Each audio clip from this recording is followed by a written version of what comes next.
County Board of Supervisors for our afternoon session on August 11th, 2026. We're going to start by receiving an annual report from the County Communications Bureau, and we have our County Communications team here with us. Thank you very much, Chair Askew and Board of Supervisors. We appreciate this opportunity to spend a few moments with you today. The County Communications Bureau, effective communications is more than sharing information. It is essential to public trust, government transparency, emergency response, and community engagement. From July 2025 through June 2026, the County Communications Bureau played a critical role in helping residents understand the issues, programs, and services, and the decisions that directly impact their daily lives. Working with the support of the Board of Supervisors, County Administrative Office, and the departments across county government, our team helped advance strategic priorities while ensuring the public remained informed, engaged, and connected. This year, we received double-digit growth across every major social media platform and continue to expand traditional media news coverage even after the Moss 300 incident reporting had largely subsided. According to Meltwater Analytics, the county's messaging reached an extraordinary 16.7 billion impressions through earned media and digital coverage around the world. The Bureau led communications for significant countywide milestones, including the COVID Memorial unveiling, the Pajaro Park grand reopening, the Puerto Viejo Mansion Historic Preservation recognition, Pride flag raising, and the Probations Department's twinning project and groundbreaking first graduation ceremony. We also partnered with departments to deliver critical public information campaigns focused on wildfire preparedness, street safety, water and well registration, Medi-Cal and HR 1 impacts, family justice services, and expanding access to county parks and resources. At the same time, we expanded government programming on MGTV and continued to engage residents through Facebook Live, YouTube, Zoom, cable television, community events, and traditional media, meeting people where they are and how they choose to receive information. When emergencies arise, information cannot wait. While we may not be considered first responders, we are often the first called into action, communicating life-saving information, coordinating public messaging, and helping ensure residents have accurate, timely information when it matters most. Every day, every hour, and often behind the scenes, our team works to strengthen public confidence in local government and ensure that the county's story is told with clarity, accuracy, and purpose. Because in today's world, communication is not just a support function, it is a strategic necessity. And as we look ahead, the County Communications Bureau remains committed to delivering transparency, responsiveness, and leadership our community deserves. And so with that, I'm going to jump right into the presentation. I know we are pressed for time today, and we've been asked to go as quickly as we can. So we'll go to the first slide. And then the first slide, if it will come up. There it goes, a little delay there. So we released 698 stories this year, which is 15% more than the previous fiscal year. We held 55 news briefings and 15 press conferences and special reports. We received tremendous amount of editorial coverage, both in print and digital, of course, across broadcast television, internally through produced publications that we distribute here in-house, and of course in-house TV web broadcasts. Next slide, please. So this last fiscal year, our total mentions have gone up significantly to 71,600, a 4.2 increase over last year. And I want to be mindful that this is even after the Moss Landing coverage subsided. So we continue to get interest across the board in what the county is working on and what the county is doing for our communities that we serve. Our equivalency, so if you take all the press coverage that we've received, stories, mentions online, et cetera, and you monetize that, Meltwater, our consultants that do the monetization for us, estimate that what we received in earned media is worth about $5.59 million. So if you were to pay for that type of coverage, that's approximately what it would cost. And here, this is all by earned media. And then, of course, our share of voice, largely the biggest percentage of our media coverage is online. It's important to note that many of those online media sources are also mainstream media. So your local television stations, newspapers, national and international news outlets with online presence. Our broadcast television and radio accounts for about 30%, and then our print is about 1%. And so we do get this information from Meltwater. We don't generate this information ourselves. So this is actually tabulated with algorithms that Meltwater provides based on broad media coverage around the globe. Next slide. Share of voice. We do track what departments are mentioned most frequently in news that we generate here at the county. The Sheriff's Office was #1 in our top 5. The Board of Supervisors, congratulations, you all, #2.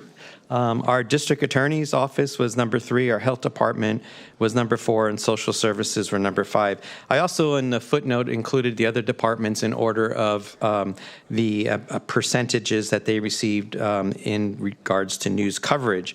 I will tell you this, that our weekly news briefings that we have been doing now since COVID have paid off significantly. About 80% of every story that we cover in our weekly Wednesday news briefing actually gets broadcast or published in some type of print or online publication. And we started tracking that about a year and a half ago. I'm very proud of this. Sentiment with regard to our news stories has improved significantly. As you can see, this fiscal year, our positive stories have gone up. Our negative stories have gone down. And the number I really like is neutral. You would think, well, why do you like neutral? Well, neutral is where you really want to be in the news. And so I think this is a good indicator of the fair and balanced stories that the county is getting generally online. Also, events do impact that. For example, when there's a disaster or something like that, just want to make you aware that those sometimes can come out as a negative sentiment, which is not a reflection necessarily on the county, but it's a reflection of the incident itself as being a negative incident. Next slide. All right, so Maite is going to go over the social media piece. So moving on to our social media growth, this is from July 1st of 2025 through June 31st of 2026. And overall, we had a total gain of 5,643 new followers. Now, this just includes our major platforms that we're on, which is Facebook, Instagram, YouTube, and X, and does not include Nextdoor. Though we do use Nextdoor, there are no, actual followers on that platform. These are social media results, which just give an overview for Facebook and Instagram only. We don't include X because we currently don't pay for the platform, but we had total in combination of posts and stories, we had 1,232. Our views had 8,313,917. And then our total interactions, which include likes, shares, and comments, 71,151. So for Facebook, we had a total of 627 posts and stories with a reach of 4,148,830. And then we also include our top 3 posts, and we do want to give a little shout out to our County of Monterey Parks and Lakes Division, because every Friday we have a Photo Friday, which is provided by them. And so they've made it into our top 3 spots, number 1 and 3, and then number 2 being a Santa tracker that we post on Christmas Day, which a lot of people tend to love. And then for our Instagram, we've had a total of 605 posts and stories and a reach of 1,021,617. Now we do see a decrease, and I think it's important to note that in fiscal year 25-26, we did not have a major emergency. So that also plays into a role as to, the amount of reach that we get during this time period. And then we've also included our top 3 posts. We have our CalFresh and EBT food assistance resources, again, Monterey County Parks. And then we have information on an evacuation warning in Moss Landing due to a tsunami. And then now for YouTube, we've had a total of 194 videos with views at 27,373. We do see a decrease here, but it's important to note that in fiscal year 24-25, we've had a series of our immigration videos that were posted live. So that plays a really big factor into the amount of views that were for those videos. And then our top 3 videos, we have our Board of Supervisors meeting from January 27th. And then we also, in collaboration with Parks and Lakes Division, they have an equestrian long trail permit. And then, of course, our live MGTV that gets posted live on YouTube. And then these are our top 3 social media posts ranked by engagement. So we had information on CalFresh benefits, and then we also had a wedding that was happening outside of our building, and then information from the sheriff's office. So next we're going to move into the public service announcement impressions. As you know, we do some paid public service announcements for specific things when we're trying to help to educate the public and the community about services or initiatives or things that are critically important to them.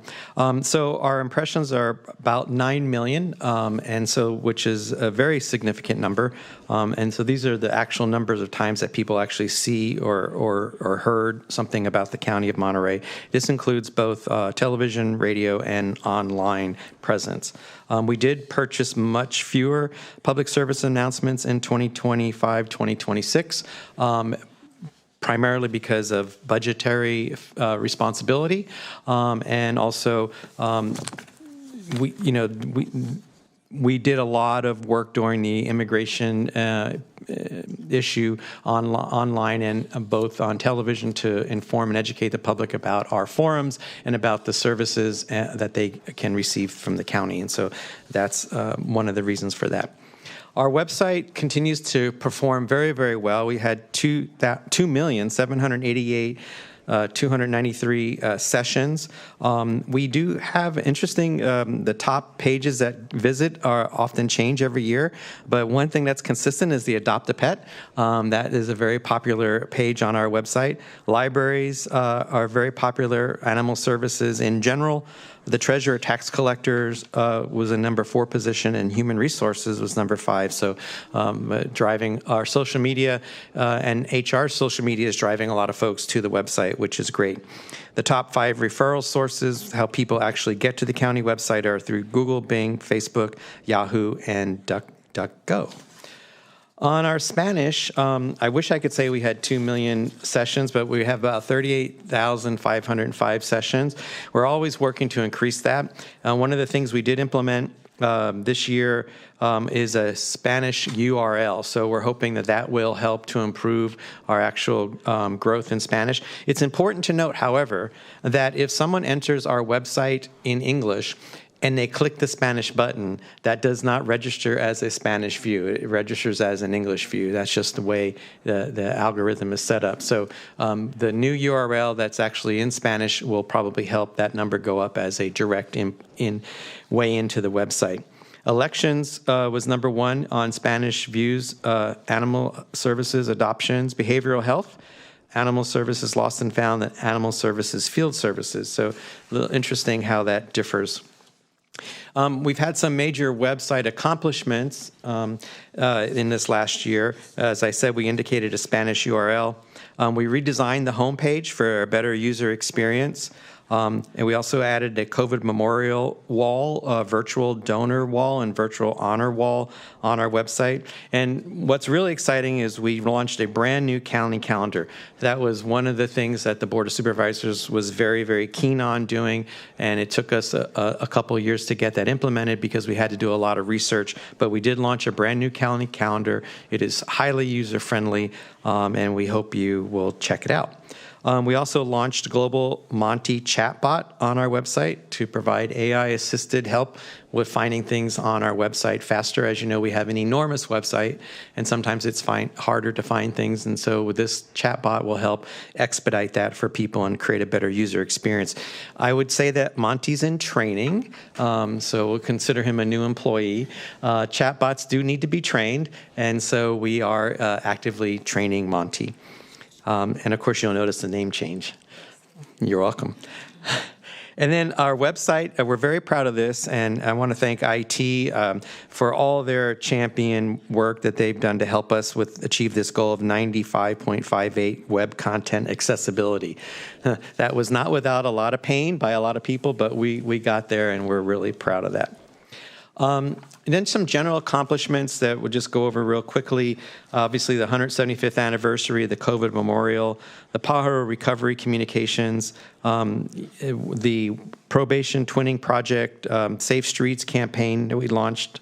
I already mentioned Monty and the calendar, the Spanish domain, but we also helped the Department of Social Services with their outreach to county clerk on the pop-up events, important documents with the clerk of the board, and also, the county clerk's office, and then also the Discover County Parks. So a lot of great accomplishments there. Next slide. Just real quick, these are ways that people can engage with the county. We keep expanding this list of our accessibility, both online. Our goal is to invest in X as well as Nextdoor. We are currently not paying either of those platforms. We would like to do that because it will give us a lot better analytics, and it'll also give us, I think, a greater opportunity for engagement with the community. And then finally, some highlights that you can look at your leisure, but some things that we worked, particularly longer projects that we completed successfully on behalf of the county. Finally, getting to our publications that we do produce your Supervisor Snapshot. This continues to grow in popularity. We get emails every single 2 or 3 months when we publish this from community leaders, community-based organizations thanking us for this type of information. That's all in one place. We realize that you all have your own individual newsletters, but getting some of those highlights in one spot so the community can digest it as a whole has been very, very helpful in getting information out. And of course, our CAO rundown and my take. Yes, so we've continued to develop and deploy monthly our CEO rundown, and introduced this year we have a new county quiz that we have every month as well. And so we've actually gotten a lot of positive feedback as well from employees saying that they love and look forward to it every month as well. So it's just a new interactive way that we've started to engage with employees. And then finally, MGTV. We have invested a lot of time in improving MGTV. MGTV is our county government channel on Comcast and AT&T DirecTV, channels 28 and 99. And we have added a significant amount of new programming that's engaging for folks to watch, in addition to, of course, the supervisors' meetings, which are very engaging and important to watch, among other board meetings and whatnot. But I will tell you this, the viewership is up. So we're getting a lot more viewers. We're getting more positive feedback. We redid the webpage for MGTV, and we have a quote-unquote sort of TV guide on there so people can find programming if they're interested in it. Next slide. And then some community relations projects that we worked on this year. Wanted to give you a partial list of the things that we participated in around the county to help exposure the county and the great things that this board and the county employees are doing on an everyday basis. And this is just a graph of the various clients that the Communication Bureau currently serves. I'd love to say we served all 20, well, we do serve all 27 departments, but they don't all use us at the same time.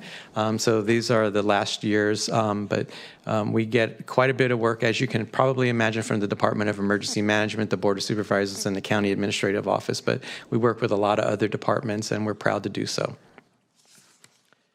We do have some goals for 2026, 27. We're going to continue to work with the department on website redesigns. We're looking at some possible ways of improving and enhancing the mobile UConnect app. which if you're not having it downloaded on your phone, for those of you listening, please download our UConnect app.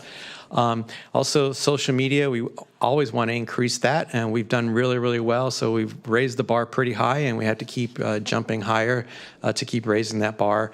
Again, we'll continue to search out new content for social media and for MGTV, and we're creating some content ourselves. We are producing special reports.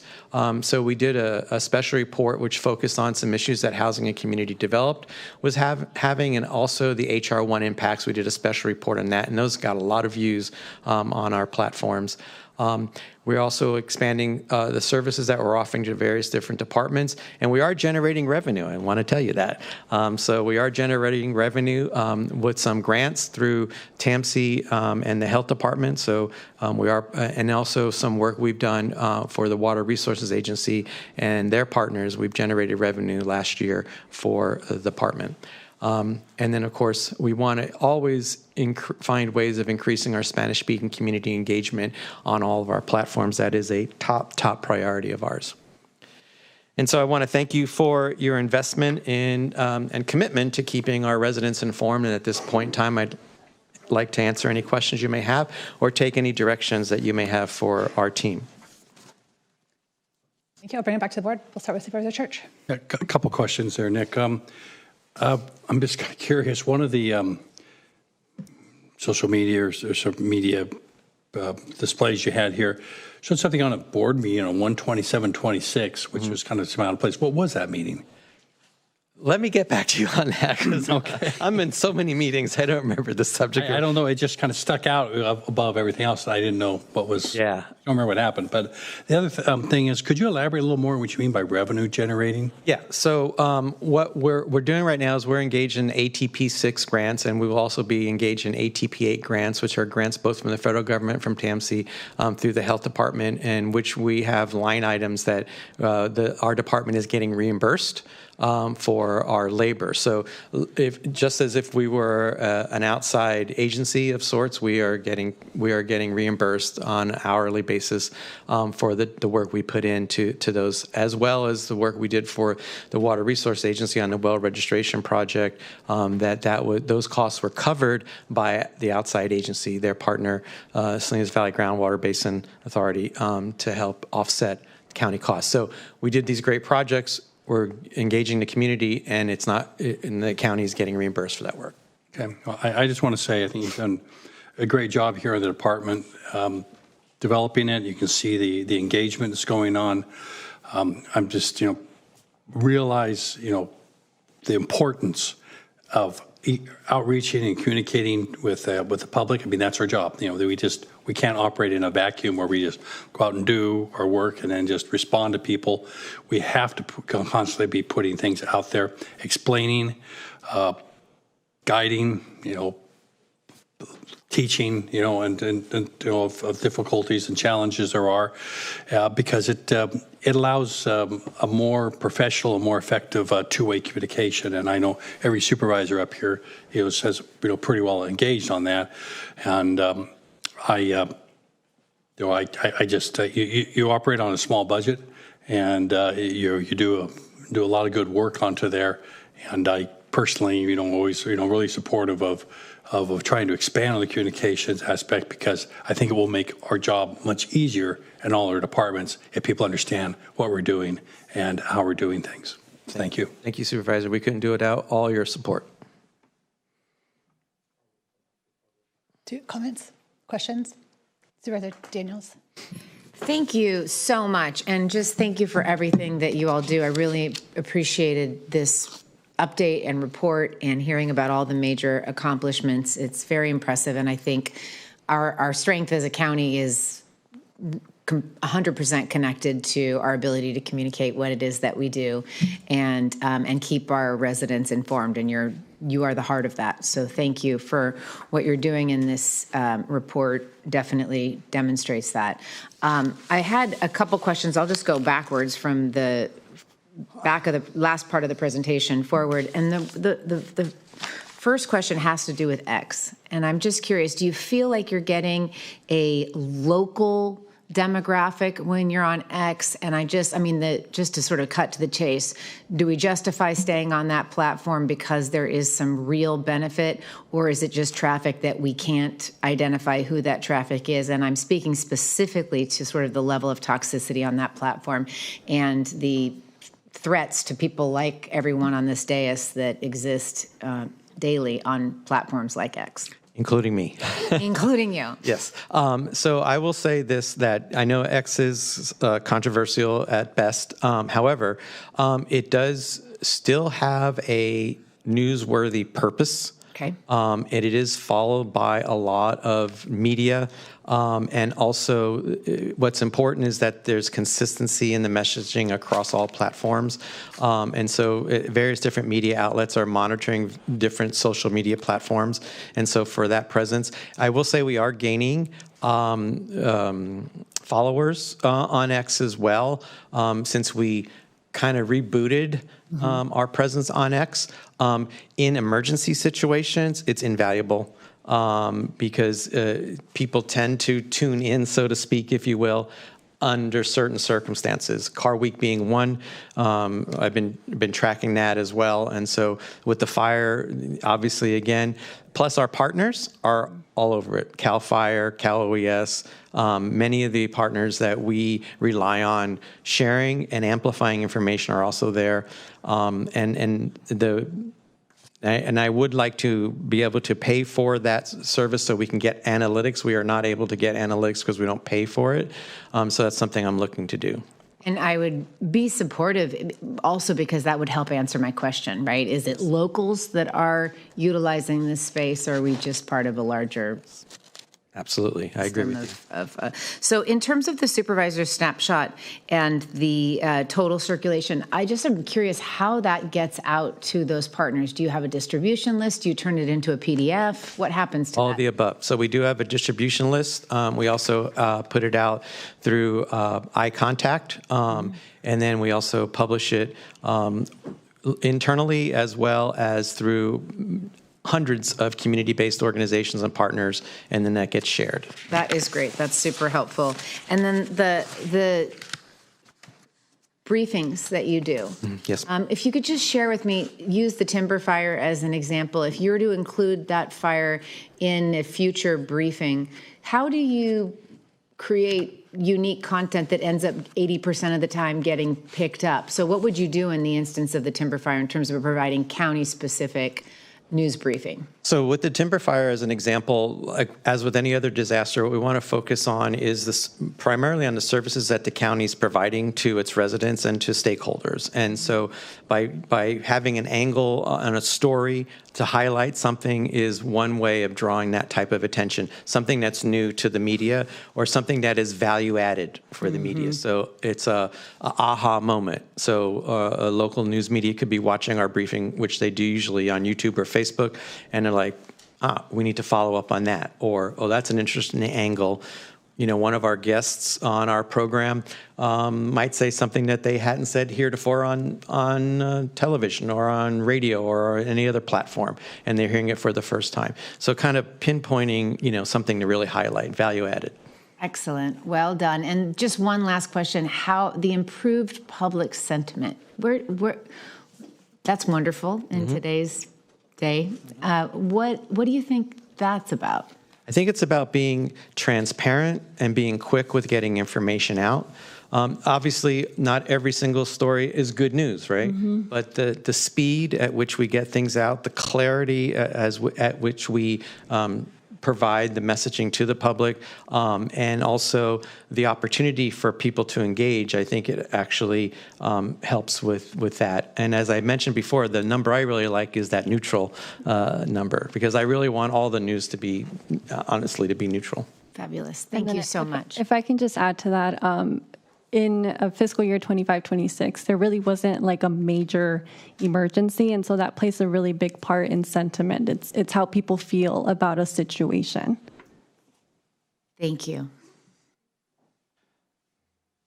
Nick and team, I just wanted to first of all just say thank you. I think you all done a good job, and we just recognize Maya, who's leaving us, but all of you have done an excellent job in different ways and at different times, and so that's very much appreciated. And I'm glad that we kind of do this annual report. It tells the public that what your bureau has been doing throughout the year, and some of these events wouldn't have been possible without your expertise in getting a lot of logistics together, whether it was a press conference during the floods, or it was this all the logistics that went to doing the COVID memorial. I mean, your office was very, very helpful. So I want to say thank you.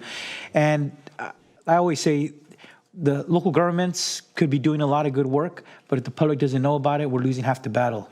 I think it's imperative that the public knows that when we are doing good things and when we are making decisions that really help improve their lives, that it's also our responsibility so that they could get that information as easily as possible, or assist the press to get it out there for the 435,000 people that called our county their home.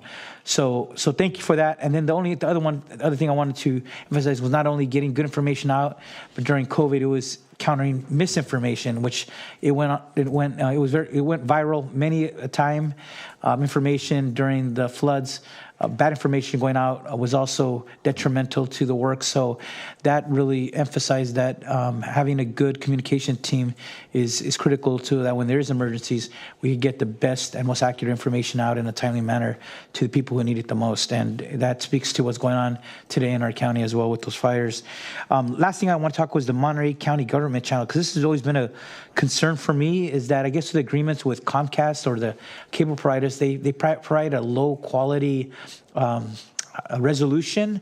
And so sometimes when I'm looking at my Xfinity cable service, you turn on channel 28 and it's very blurry. And I don't know if there's a way to talk to our cable providers to see if it's been a long time, I think, since there's perhaps been an upgrade, but it seems that we should at least have that discussion. When in the future can we improve the resolution? It seems with the technology and the infrastructure that's available, that shouldn't even be an issue that it was maybe 10, 20 years ago. But it seems it seems that it's one of those reasons why some might not always go to that as a primary source when they could get a clear viewing on the YouTube. I know the Coastal Commission meetings are broadcasted on there or replayed on there as well, so I've seen those. But it just seems like that would be one request, that if we could improve the quality of the resolution of those channels on Comcast or Xfinity and Charter, that would be something worth seeing if we get some improvement there. Thank you. I agree with you 100%. I will look into that. Yeah. Thank you. No, okay. All right, we'll open it up to public comment at this point. Is there anyone from the public with comment on this item? I'm seeing no one in chambers and no hands raised online. We'll bring it back to the board. I'll just start making a couple of comments. I'm a huge fan of having the county invest in some communications assets, being our people. The residents of our community, I think, expect to know what we're doing. They expect to be communicated with accurately, timely, in times of crisis. And the building up this team was a priority for me coming onto the board, and I couldn't be more impressed with the work that's being done. It's more than I could have imagined or pictured or even asked for in terms of what we would be able to accomplish with the limited number of staff and resources that we do have. The couple things that jumped out at me in the report was and I appreciate that we're focusing on our Spanish language content, but we went back in and as we're thinking about this, looked at the 2024 Census American Community Survey data, which tells us that about just under a quarter of our residents in Monterey County are Spanish speakers that don't have English language proficiency. And I think that's a number that we don't think about all the time. But when we look at what we're translating, how we're making it accessible, and the sort of the paths, information paths that people use to get information, I think there is more that we maybe need to think about and, direct energy and resources towards, who are our monolingual Spanish-speaking residents? What type of information is it that they are looking for? Are we providing the right information in the right channels to reach this population? I think there's some models that we've run with in the past, and maybe they're sort of thinking about communications in a broader sense. The VITA model was one where we actually put people on the ground out in the community speaking one-to-one, but we know that reached our Spanish-speaking population in a way that was very effective. So not necessarily suggesting that, but sort of asking this bigger question about what do we need, like what conversation and who do we need to be having a conversation with to better serve our monolingual Spanish speakers, which is a quarter of our residents. So it's one that keeps coming back for me, and especially popped out at me when I was reading through this. And I would love to see if there's a way, we get our annual reports, but I would love to see that be a focus over the next year. And then if there's ways for us to provide support or resources or think about each one of our districts and what those, like who that audience might be and how to reach them. But really, I want to just say I appreciate the team. You guys are doing incredible work, far beyond what I think I could have ever imagined. And I'm just so grateful. And I know that the community is grateful when information is available, when they're looking for it. So just want to say a huge thank you. Well, head over to Chris. Yeah, just appreciation. I know this was an effort that many of us envisioned for years before we were able to make it happen, and having what we have today in terms of our presence and our ability to tell our own story is just so critical. I think it's paid dividends, and I think it's a worthwhile investment. And I just appreciate the ability, as we asked for from the beginning, to be able to create the data set to justify the work that we're doing. And I think you guys have done that in this presentation and beyond that, because it's clear this isn't a one-year effort. You've been tracking this for many years, and we look forward to seeing it continue to grow and impact, and also to continue to give us a voice as a community. It just heartens me looking back so far and remembering a time when folks said it's not that important. If it's important, somebody will pick up on the story. Now we're telling our own, and we're in this space in a meaningful way. So thank you for doing this work and helping us tell our story. Thank you, Supervisor. Right. Do we need action on this report? We're just receiving this report? Just receiving the report. All right. And I guess I'll just look for some level of consensus from my colleagues about giving direction or making a request to focus on our Spanish language outreach. But Can I ask what the cost is for the support for Twitter, just out of curiosity? We're talking probably $400 or $500 a year. Okay. And same with Nextdoor. They're very small investments. And we do have ideas to respond to your request, Supervisor. great. And just on Spanish language, there's a lot of tools, right, that we all use to perfect our Spanish. Yep. So there's a lot of tools that are available today that weren't just 3-5 years ago. Spanish media is less today because now we have only Univision is a primary Spanish language news provider. Telemundo went away when KION went away, and I know the Weekly is now trying to do a Spanish RIN publication, but that just starting off. But I know the efforts in Spanish are appreciated by Adriana. But I always tell, just when we were in the Monterey Bay Aquarium, I was telling everybody there, if you talk to Adriana, you're going to go into thousands of households because people do watch the news at 6 o'clock across the county. So if you're not talking to her, you're missing a big segment of residents that otherwise would be getting news from that elected official or from my county. So I think that's important for sure. She's got a strong presence on social as well, that her stories get watched over and over and over again. Yep. All right, great. Thank you so much. Thank you very much. All right, we're going to move next to item 23, which is our Measure AA Committee and Funding Protocol.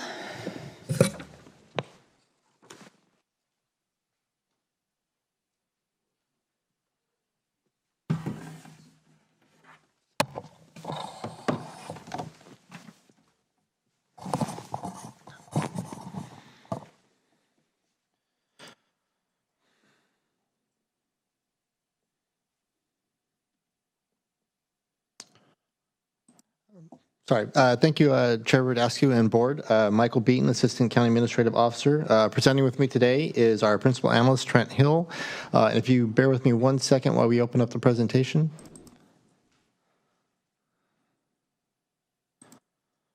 Perfect.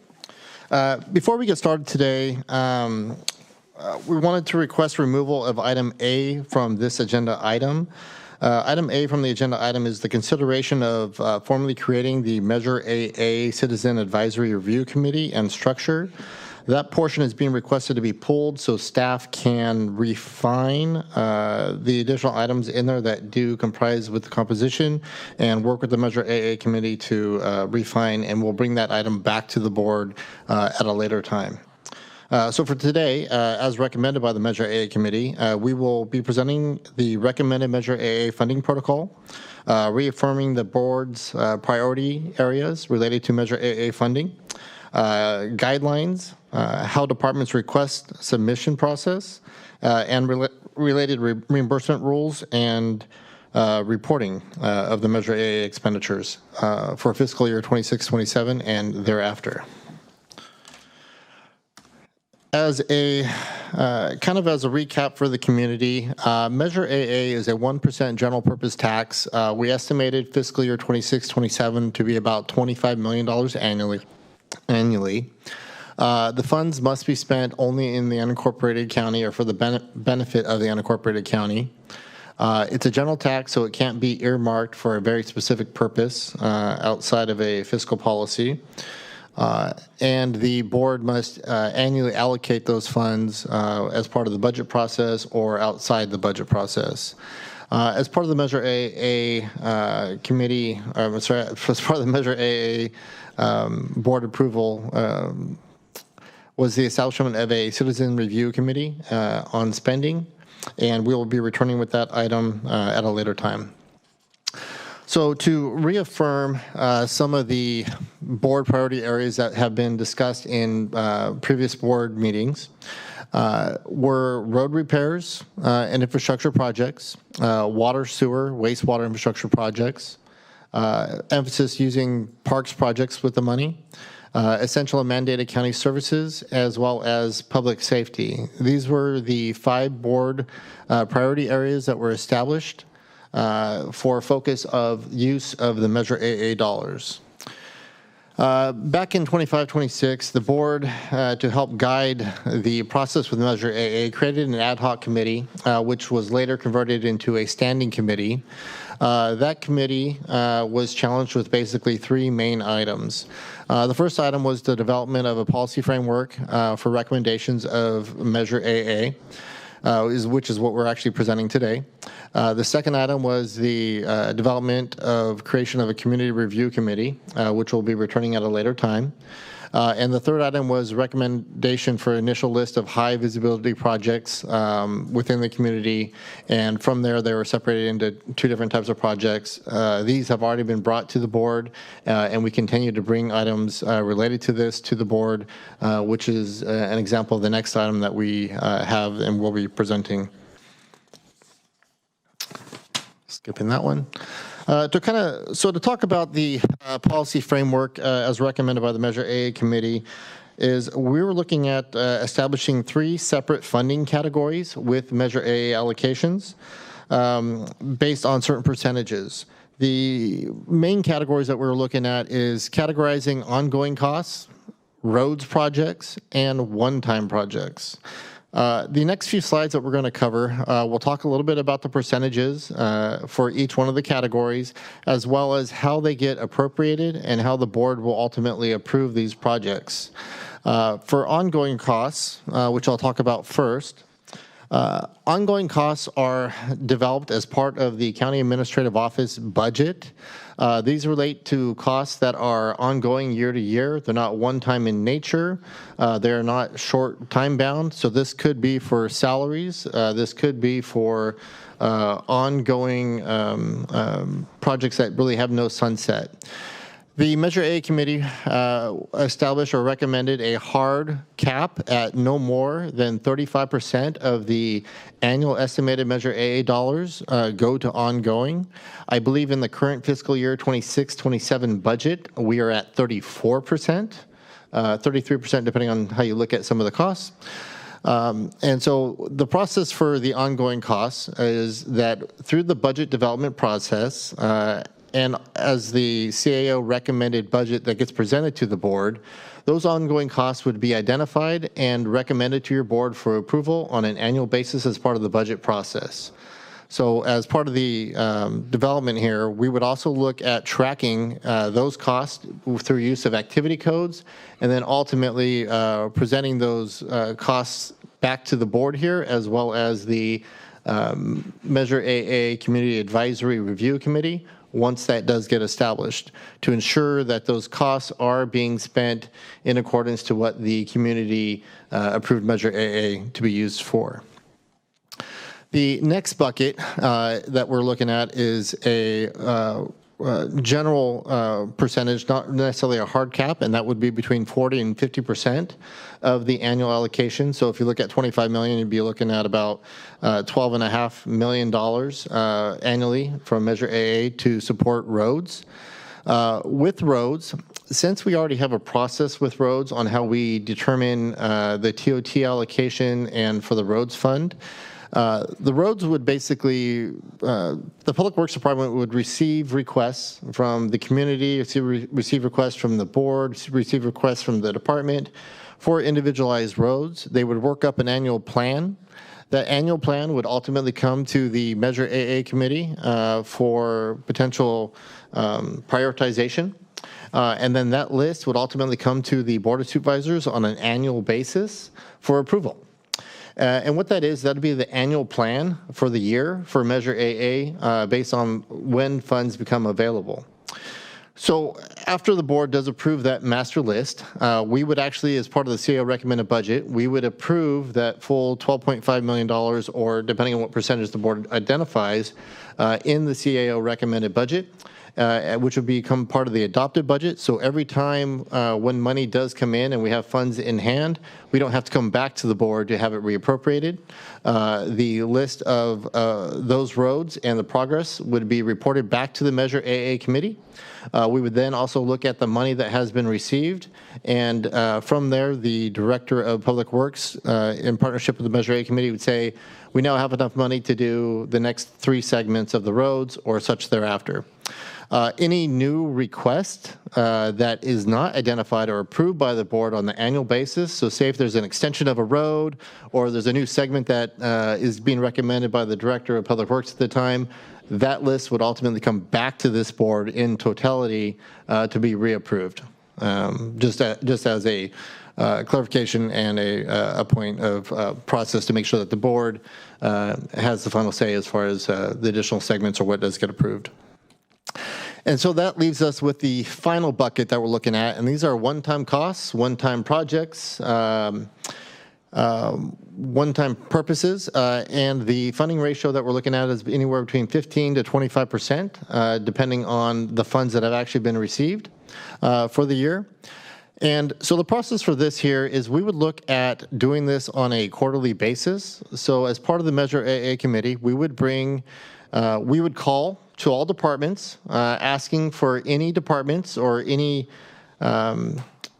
department that has a item that they believe should be funded by Measure AA that is a one-time in nature and that aligns with the board's priorities for Measure AA. We would do an open call for all departments on a quarterly basis and keep that open call open for about 3 weeks. And they would submit online their project or proposal to the CAO's office through an online portal. We would then, out of the CAO's office, take that online submission, double screen it to make sure it's complete, double screen it to make sure that it does align with the board's priorities, and then we would present that to the Measure AA committee on a quarterly basis for the board, Measure AA committee's recommendation, ultimately to the full board for funding one-time projects. And again, the thought is we would do that on a quarterly basis. When we do come to the board on that quarterly basis, we would bring the budget resolution that would ultimately appropriate those funds, depending on which departments that we're looking at or what projects they are. And then we would also report back to the board on a quarterly basis any project updates or status that we may have on those individualized projects. With that that is basically the background a little bit on the funding protocol, and we're available for any questions and ask the board's consideration for approval of that funding protocol.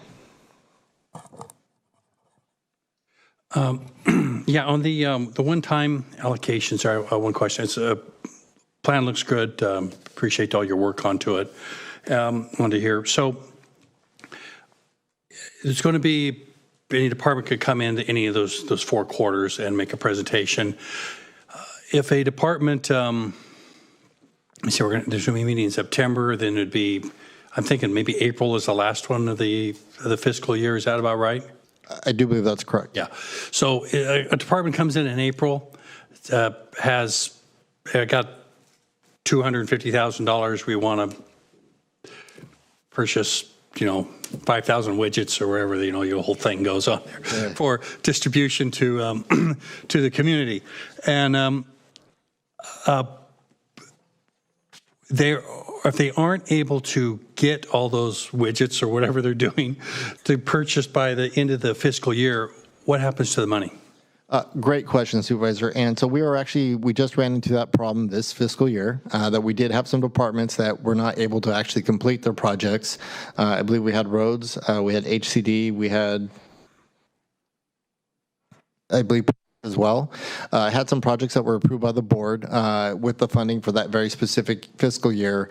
And what we're having to do is we're having to come back to the board for each individual department to have those funds reappropriated. I know that we are looking for, when we get to next year, we are looking to create a process that's a little bit easier for departments with a kind of a standing order that allows us to do a rebudget of anything that was unspent for Measure AA and not have to come back to the board to do that. So we're looking for a process that's a little bit simpler because we did have an issue related to parks, HCD, and public works roads. So you're saying next year, you're talking about not this fiscal year, but the following one, 2 years from now?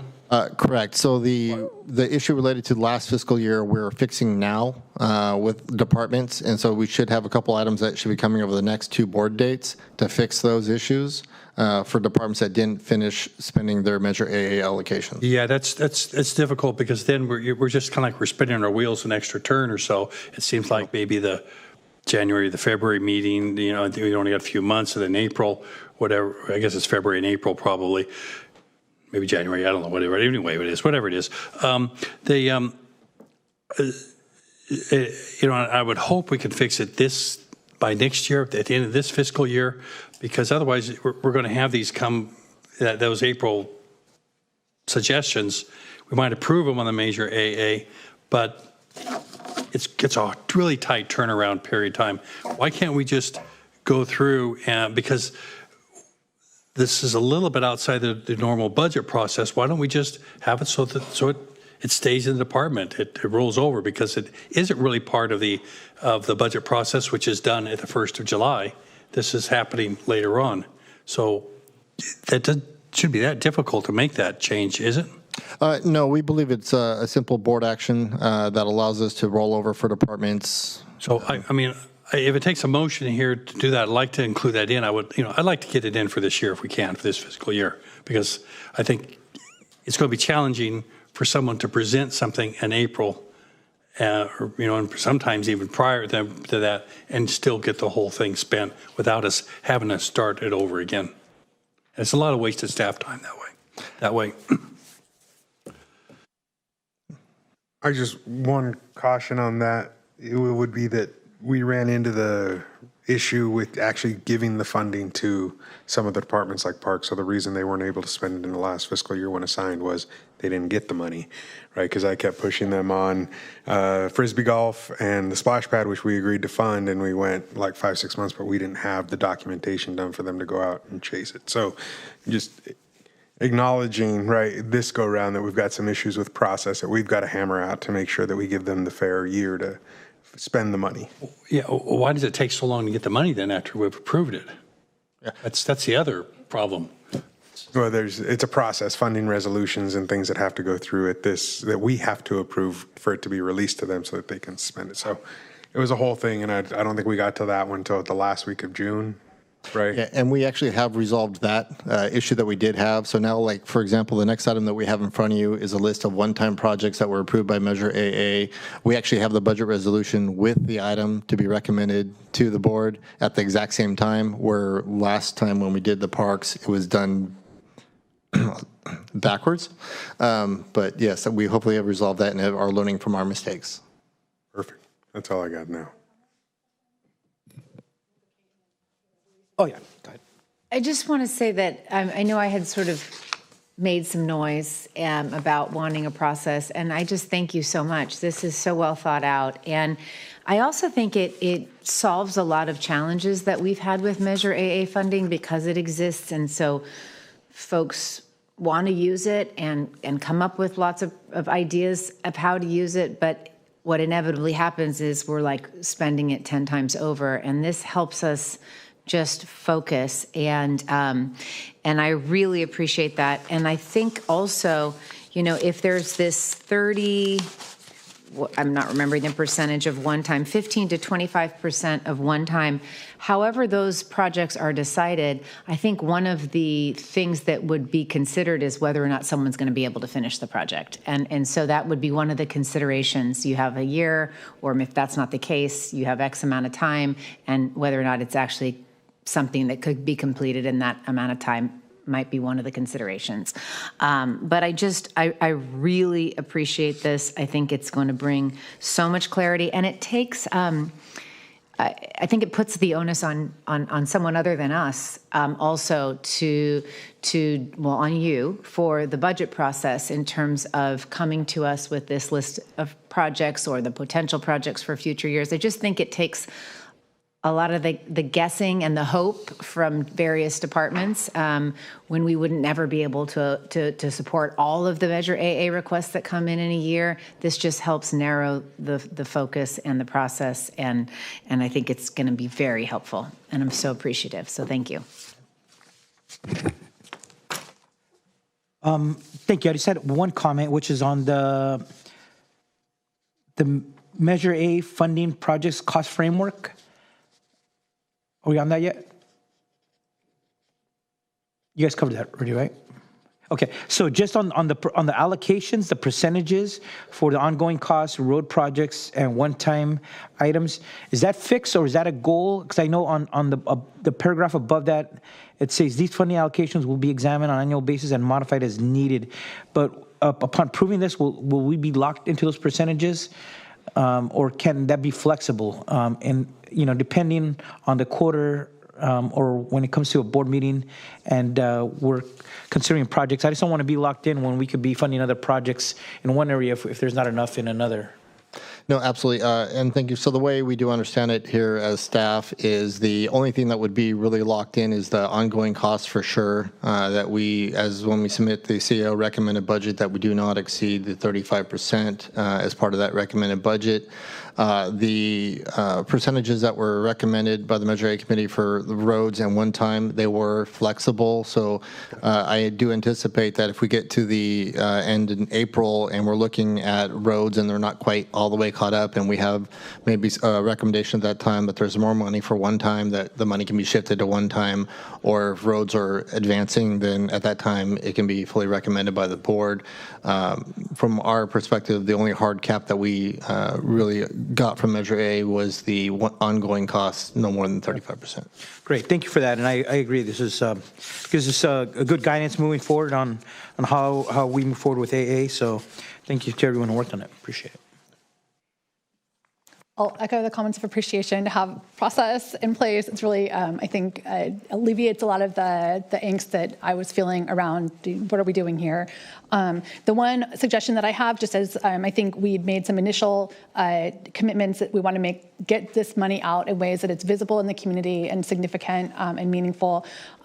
So the 40 to 50% for roads, I think, is a commitment that I feel very comfortable aiming for.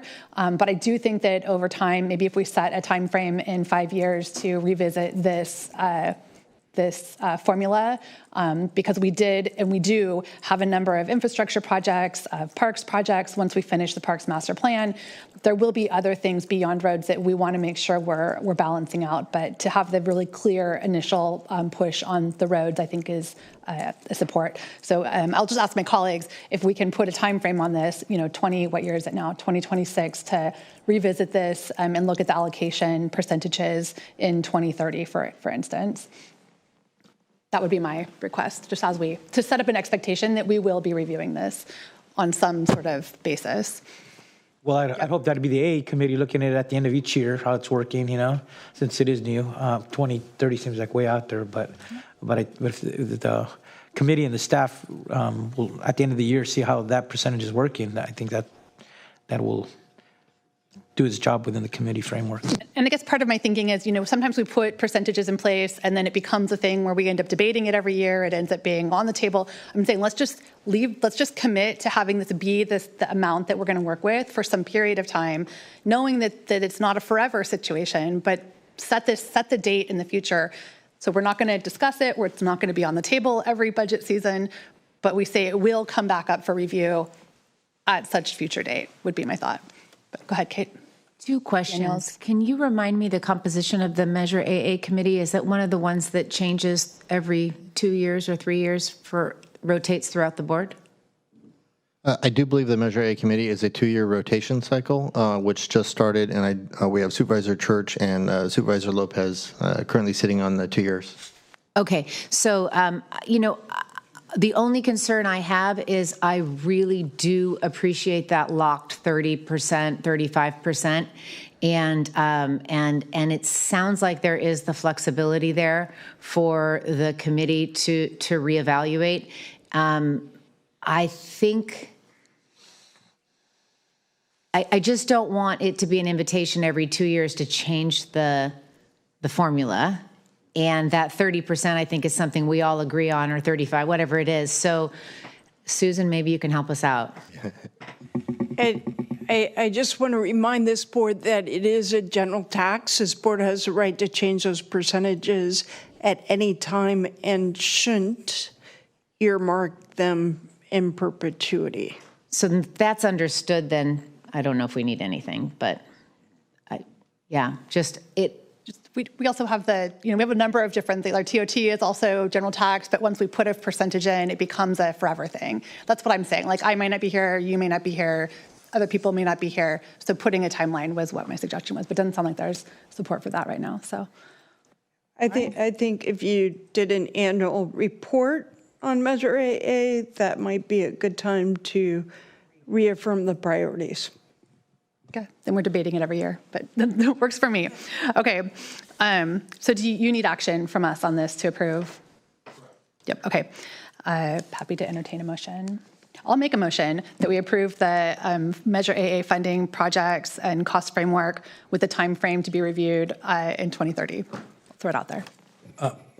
And I would like to, I don't know how to work it in, but I kind of like us to try to resolve this budget issue of this spillover by this fiscal year, so we don't end up in a situation again where projects are coming in April and then they're not getting funded. Is there an edit on the cost framework that you're suggesting specifically, or like something separate? It's more of a budgetary it's a process process issue. So with direction to staff to work on the smoothing on having a rollover. I mean, unless there's a or through the CAO. Yes, I just want to clarify. This was the allocation that was made. We were also implementing a way to track it best, but all to ensure that any dollars that were not used then stayed within AA. So the allocation the structure that we put in place to be able to track these projects. One of the reasons why you didn't see the funds go out all at once or timely was because we wanted to make sure those mechanisms were in place. They're now in place. So you're going to start seeing that those items that come forward will be implemented. Yeah, that was, I think, Supervisor Lopez's concerns that wasn't coming. My concern was at the end of the fiscal year, the money was it might have been allocated, then was suddenly stalled and having to come back for approval again. Yeah, our solution is as part of the next year's CAO recommended budget, there's normally action items or items in there that we ask for authorization from the board as part of the recommended budget. One of those additional authorizations that we're going to be asking for this next year is going to be allowing us to roll over any unspent Measure AA projects to the following fiscal year. So I guess then I just wanted to make sure we might have been talking about 2 different years. So actually at the end of this fiscal year, it is being worked into that budget. So we'll roll over.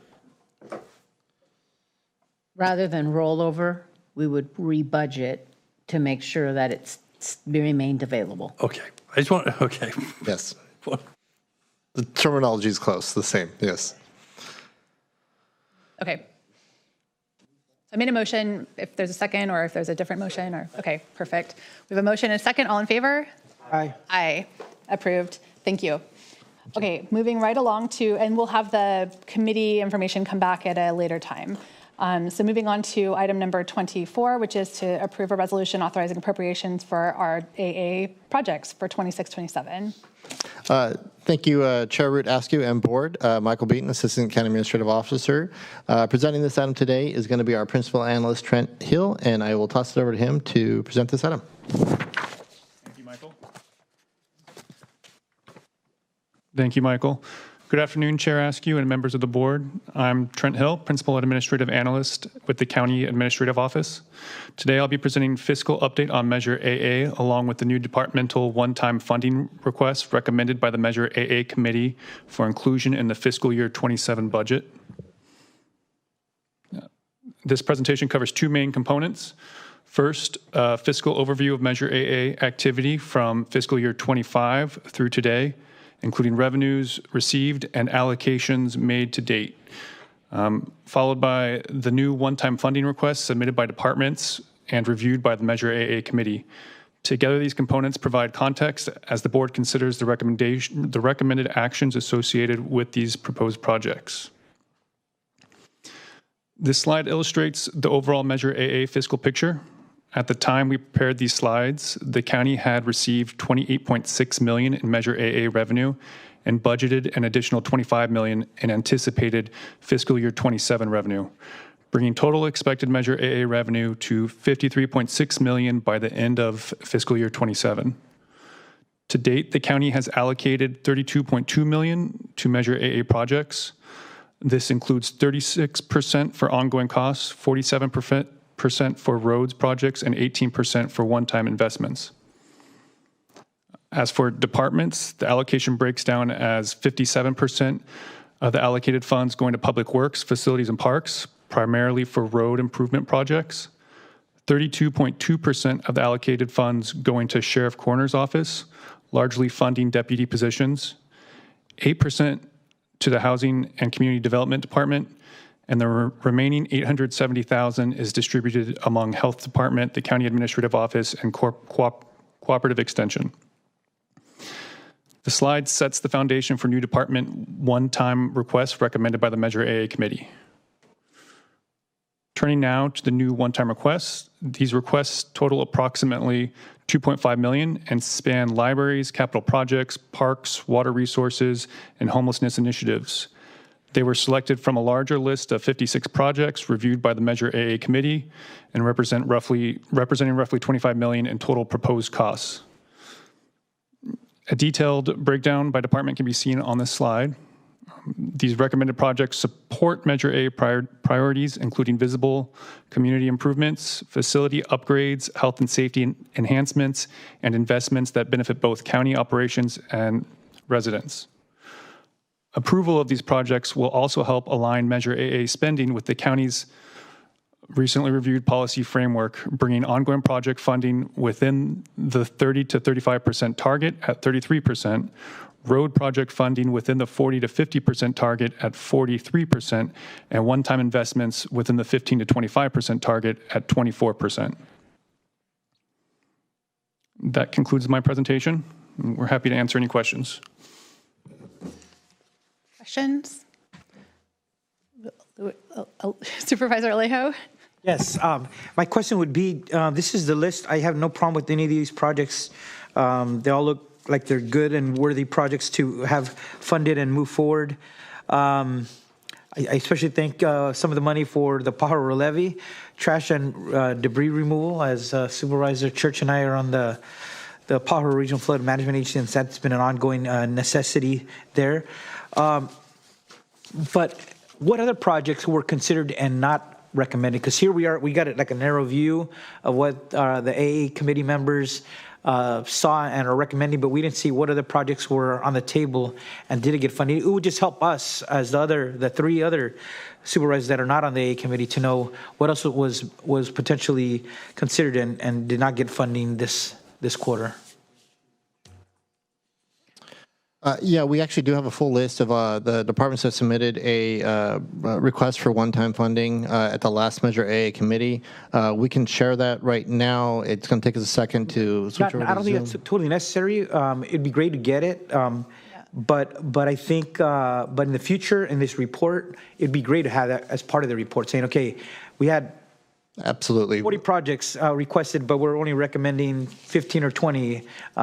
That would be helpful for us. Otherwise, we only got the limited information that's here, and we don't get to see the bigger picture. Absolutely, Supervisor. In the future, we'll absolutely include the full list and identify what is still in the, I'm going to call it parking lot for queue, reconsideration or the queue for next round. Yep, thank you. I would appreciate that as well. Supervisor Daniels? Yeah, I agree, and I'm just trying to understand, I support all these projects, and it was a question I actually had about the earlier item as to whether or not there's any mechanism to try for some sort of equitable distribution amongst the various districts, or maybe that's not a goal, and that might be the case. But in this case, it feels like unintentional completely, but back of the napkin, we have about 49% in District 2, 38% in District 3, 8% in District 4, and 3% in District 5. And that would be including, if I were to include the wells, the de minimis well owner program. And then I don't know what the Parks Ranger Academy covers. It's probably all around all districts as well. So I didn't include that. But I just, is it a goal? Does it balance out over the course of the year? Or is that not an important goal that we have, and it's coming from the departments, and these are the highest priority needs, and that would be fine too. I'm just trying to understand how this works. So I'm happy to share. My view was that it was the highest needs. If we did equitable, I'd probably get a lot more than I got, because remember, this is only that balance, the 2.5. If you look at the first tranche of 20 plus million we did, I took way less than would have been equitable through the third district with the 5 districts, with District 1 having no unincorporated and these dollars going there. So if we want to go to that, I think I would get more. I'd probably be open to that. But in this instance, with only 2.5, so 10% of the funding being broken out this way, these were the highest needs. And as examples of what came forward, the Bradley Library filtration system, unfortunately, we have that new library being built, and the state decided about 2 months ago that the whole system needs to be constantly chlorinated. We had agreed to bring the water up to potable before that was a standard. And in that, now they're staring down this $250,000 bill that kind of came out of nowhere, but school opens next week. And the state's telling them, you got to do this before kids come back.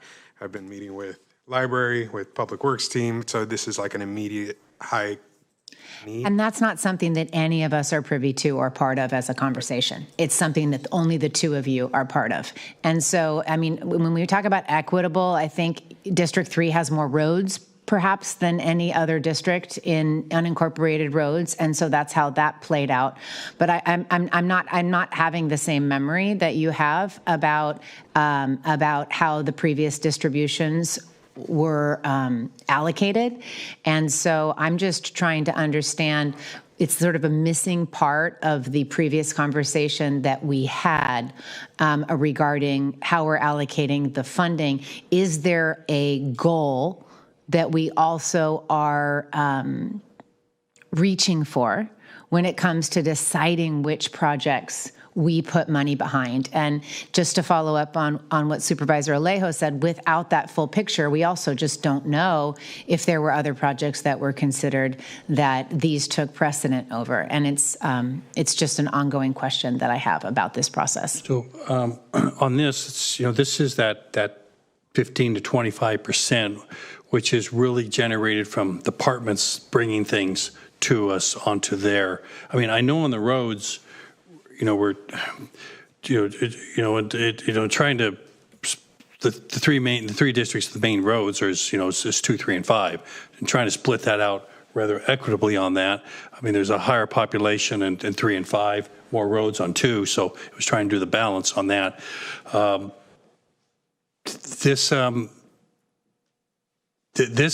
This is, I mean, I don't remember everything that was brought up either, but we always had parks that came forth and libraries that came up.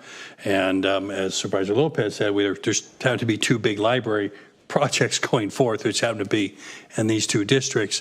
And the parks, this is what was presented onto those. I think it is a good idea to bring all that up so you can see, because you need to see too, just of what there was presented. But I think there wasn't a lot that was said, no, we're not going to do this. It was pretty much accepting what was presented into there, as I recall. But again, it does need to be, it needs to be fully transparent on that. It's a process still working out. It's really just barely been over, a year and a half and onto this. And so that transparency is important. But, and I mean, in terms of that 15 to 25, if we're inviting departments to come in, it gets hard to know how we're going to do the geographical onto that, unless you have an idea. Just going to say, it might not end up being geographical. I think we're trying to just hone in on what the process is. I mean, if we were to continue this conversation, I'd probably ask, how did the departments know whether to come in, and were they all invited equitably, or was it just the ones that sort of are thinking along these lines? So I don't think we need to go down there. I think it's the missing. We did such a good job on the previous item. I'm so glad that we've sort of begun to adopt this policy, and it just seems like the missing link. As chair of it, as I recall, it was Parks and Library, and it was a limited invitation on that. Now we've got a process where we're going to really open it up to everybody. But I think it was perhaps by what was invited in. Unfortunately, I don't know why those were the only ones selected, but that's what came from the CAO's office onto there. So we will take the blame for that, and partly was the direction that we initially received was to ensure that we worked on projects that were visible to community. Many of the roads projects, as you drive through the county, you are seeing these signs where we're actually seeing the work on the road, literally. We invited, at this point, we haven't invited everybody. The only folks that have come forward are the roads, public works, and also the parks folks. I think recently we may have had the sheriff present, and perhaps the library as well. We've done this slowly to ensure that there was a process in place, but focus primarily on those that would make the biggest effect. As I'm eyeballing Michael, my thought is it would be good to come back and do a refresh so that you can have that broader perspective of everything that came in. As part of the budget process, it was an extensive list of requests that were made by the departments in terms of what they saw would potentially be eligible for AA. We tried to pull back and only, have that list. We have the list, and of course it's more than we'll ever be able to receive, but we do have that, and we haven't presented that perspective to this board. I think it would be great to bring that back just so you see some of what has come through from the eyes of the departments, and then also to receive feedback from the board in terms of how we go forward. But yes, the reason why you've only seen these specific ones is because we focus on visibility first. And that was my comment earlier, that challenge that you're talking about in the budget process, where so many people came forward with projects that they thought were eligible, AA eligible, is not going to happen next year if we follow the process that we just adopted, because it will be a quarterly system, and the AA committee will be sort of managing that system, and we'll approve the final list. And so, I mean, everything that was described, I think, is going to make it more efficient and helpful for future years. I get that. But I appreciate everything you said. No, and I agree. And I think part of it is, as the department heads, being able to hear from them directly of where they see that there might be a need was something that we wanted to capture as well. And whether or not it's feasible, at least we have that in writing. We know what county council needs. We know what the health department needs. And how do we start moving towards that direction? And so we have that listed. And if it's helpful to the board, certainly we could provide that, that broad listing, so you know what percentage or what types of projects were brought forward. Understanding, however, that many of those projects, if we're able to achieve them, it'll be at a lower amount. All right, any other questions? Supervisor Lopez. Yeah, just a comment. The other issue that came up at committee, just to be aware of, is that de minimis well owners piece. 2728, AB 2728 is still moving. If it gets through in the next couple days, which it looks like it will, as it's remained on consent largely at the state level, that $400,000 will be released as well. That was a key question that came up at committee, and we got clarity on that during that. And the other one I wanted to point out was the San Lorenzo tree maintenance. That was intended for eucalyptus. Unfortunately, I know Brian's listening online, but over the last few weeks, we've had several stone pines fall in the park, including hitting houses next door. And so we're now in the process where we may need either the stone pines are falling when we were aiming at the eucalyptus. So just in terms of like this being a priority need, I think now we're going to be questioning whether there's legal assistance and insurance on that side based on some of that work. So just in terms of immediacy of the need on that. Great, thank you. I appreciate the conversation and the discussion, and I'll just say I think part of the reason for having us set a hard date in a few years to review the structure, the policy, all the things, details, I think this gets at that. So over time, having there be if we need to add in language as we see how the process works about whether it's geographical equity, whether it's by need equity, by department equity. For me, I want to make sure we continue focusing on those high visibility projects that make a difference for the community.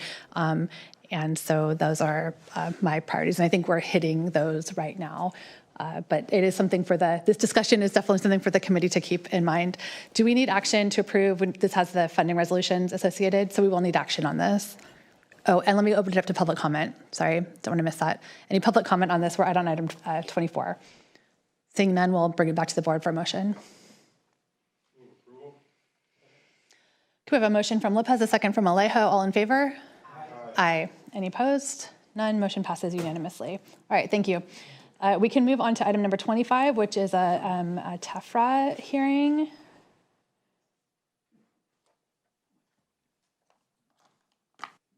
We've got you, Michael. Thank you, Chair. Michael Beaton, Assistant County Administrative Officer. Thank you, Chair Root Askew and Board. The item before you today is a TEFRA hearing.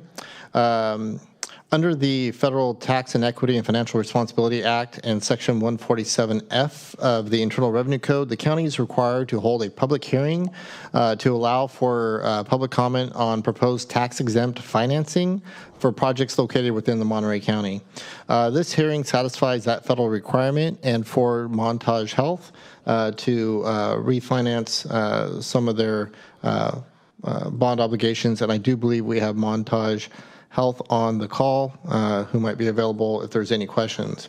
I do want to note very clearly that the county's role is strictly limited to conducting the public hearing and considering the resolution. The county is not a party to the issuance of the bonds and assumes no financial liability, no responsibility for repayment, and no responsibility for the tax-exempt status of the bonds. Those obligations rest solely with Montage Health and the issuing authority. So with that, recommending the hearing. Right, let's open up the hearing and ask if there's any public comment on this. Seeing no one in chambers, and I'm seeing no hands raised online. We'll close public comment on the hearing and bring it back to the board for discussion or action. All right, we have a motion from Daniels, a second from Alejo. All in favor? Aye. All right, passes unanimously. Thank you, Michael. Okay, we're going to move on to item number 26, which is to consider a preliminary analysis report in response to Greenfield Branch Library pilot program.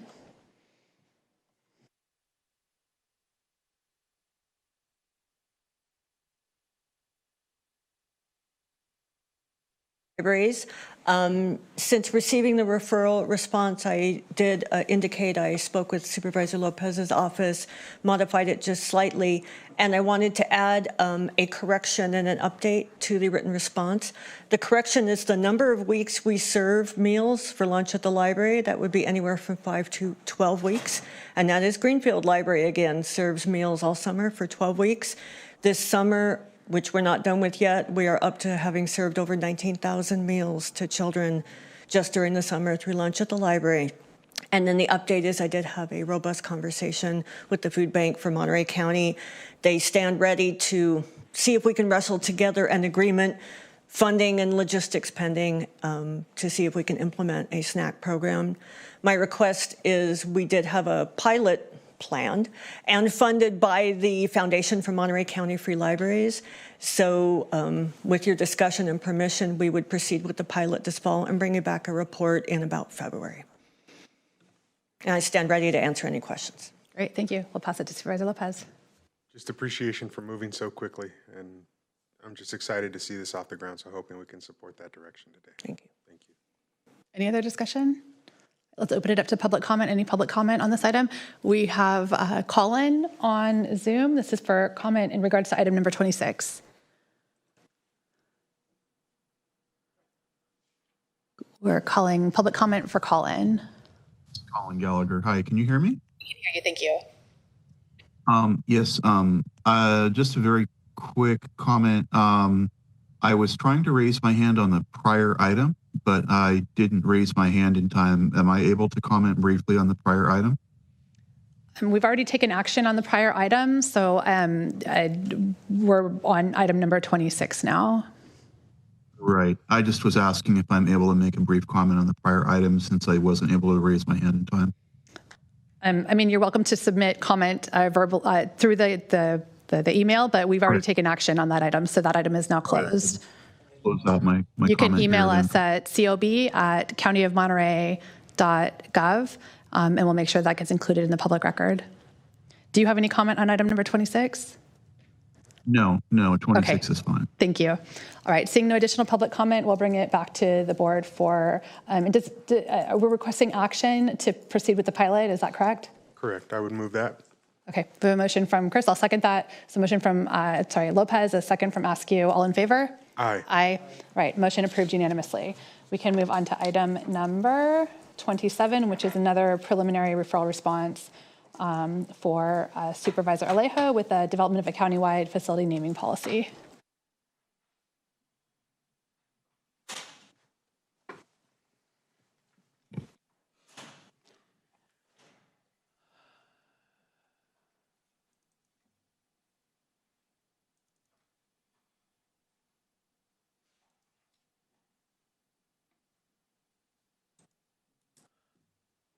Okay, good afternoon, Chair Askew and Board of Supervisors. Thank you very much for inviting us back today. This is in response to referral given to the board or given to the County Administrative Office by Supervisor Luis Alejo. It was assigned to Nick Chulos, who assigned it to me, and I recruited John Snively to help me. So early on, I realized I was a little over my head. No.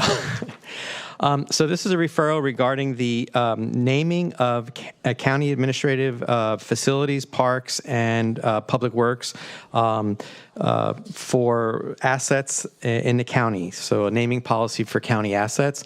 And the intent of the referral was to establish a formal policy and procedures to guide the naming of all facilities, ensuring transparency, consistency, and public engagement. And so to begin with this, what we started to do immediately was do a tremendous amount of research on the project to find out what other county governments were doing, what other municipal governments were doing.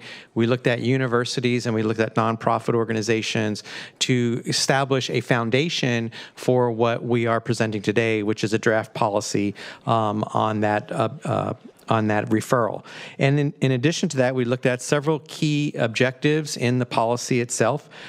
First and foremost was equity and inclusion, so that the names were respectful, cultural, historically, and linguistically diverse. Community engagement, to provide a forum for the public to provide feedback based on the facility scale and visibility in the various different communities of our county.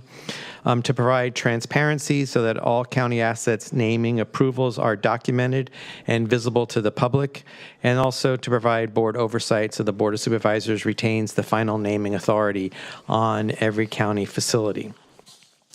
I also want to introduce John Snively from the Department of Public Works, Facilities, and Parks, who is my partner in finalizing this policy and getting it to this point. And what John's going to do is he's going to cover information about the current policy and the opportunities to make improvements. Thank you, Nick. John Snively, Administrative Operations Manager with Public Works, Facilities, and Parks. And as Nick mentioned in the first part of our presentation, it's a simple concept. Create a process that's transparent and inclusive. But when we start looking at what that looks like from an operations perspective, there's a lot of questions we have to ask. How does this apply to a variety of circumstances, and how do we make sure that all possible contingencies and scenarios are covered? And so we began to look at all the different factors that could be involved in a countywide asset naming policy. The existing policy is very limited. So policy G148 only talks to memorialization names for someone who is deceased. The more robust Natividad policy, G149, covers a broader range of naming requests for the Natividad campus specifically. But we began to look at some of these categories, such as a board referral. How do we handle that? Does it go through the same process as a donor who approaches the county wishing to contribute some funds and have some naming recognition?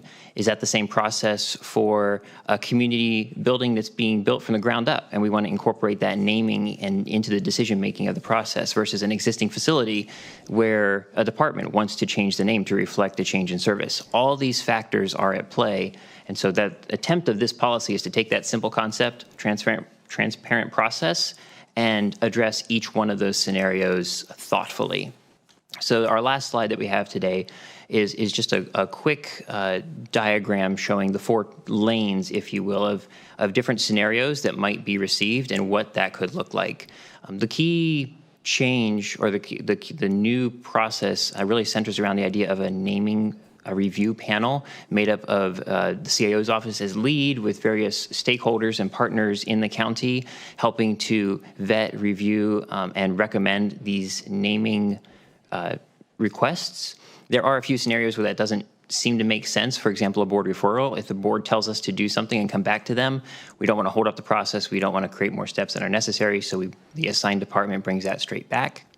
There also might be a fundraising plan that lays out from the beginning the type of naming recognition that you get, and the board could approve that plan, and again, the department could take action on those decisions that were made by the board ahead of time.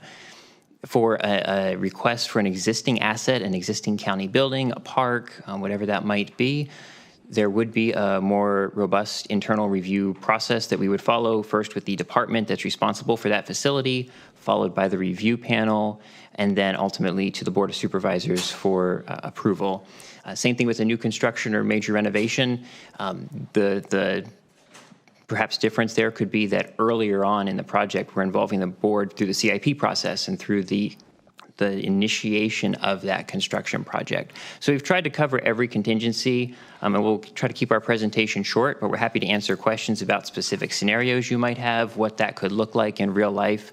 And the policy is the attempt to provide departments, requesters, and staff who are going to be responsible for this with a thorough process to implement a transparent naming review and approval system across the county. So with that, I'll conclude my part of the presentation, and we're available for comments. Thank you. And I also like to add that what we're attempting to do here is to provide some best practices across the board, so regardless of the scenario. And so that's why I indicated earlier that we did look at a number of different institutions that have similar policies, and what we've done was collected ideas from a lot of different sources to come up with a best practice that works for the County of Monterey specifically, and the unique diversity that our county has. Thank you very much. First of all, thank you for looking at what other counties are doing and helping us modernize and update our naming policy. Obviously, we've had I think at least 3 incidents where this came up. One was a referral to name something at Actividad after Barbara Shipnuck. This policy doesn't include anything from Actividad as they have their own process, right? They have their own policy already established after that referral. And then the Share Center was a process that I was involved with the Department of Social Services, and then most recently the Tiny Homes Project in Watsonville, Pajaro. But ultimately, like the main thing I wanted was have some policy where ultimately any naming for a program or a facility would come to this board. And that was like the fundamental issue. That it should come to the board. We should get some input and have a final say in it. And certainly welcome the public's input and staff's input. And obviously with the Share Center, we did a brainstorming session first with staff involved in the project and partners, and then it was taken out to the community. And I know on page 2 of the memo it says that public outreach for surveys, potential cost of $5,000. I think we just used SurveyMonkey then, which at that point had no cost, and it would just put out on the social media, on the press releases, and after a certain time, that information was gathered and able to tell, okay, this is where the public voted, and even give an option for them to add other names that perhaps the committee didn't consider. So anyway, for me, it was very fundamental of just wanting to be a process that eventually we got staff input or stakeholder input, public input, and then it came to us.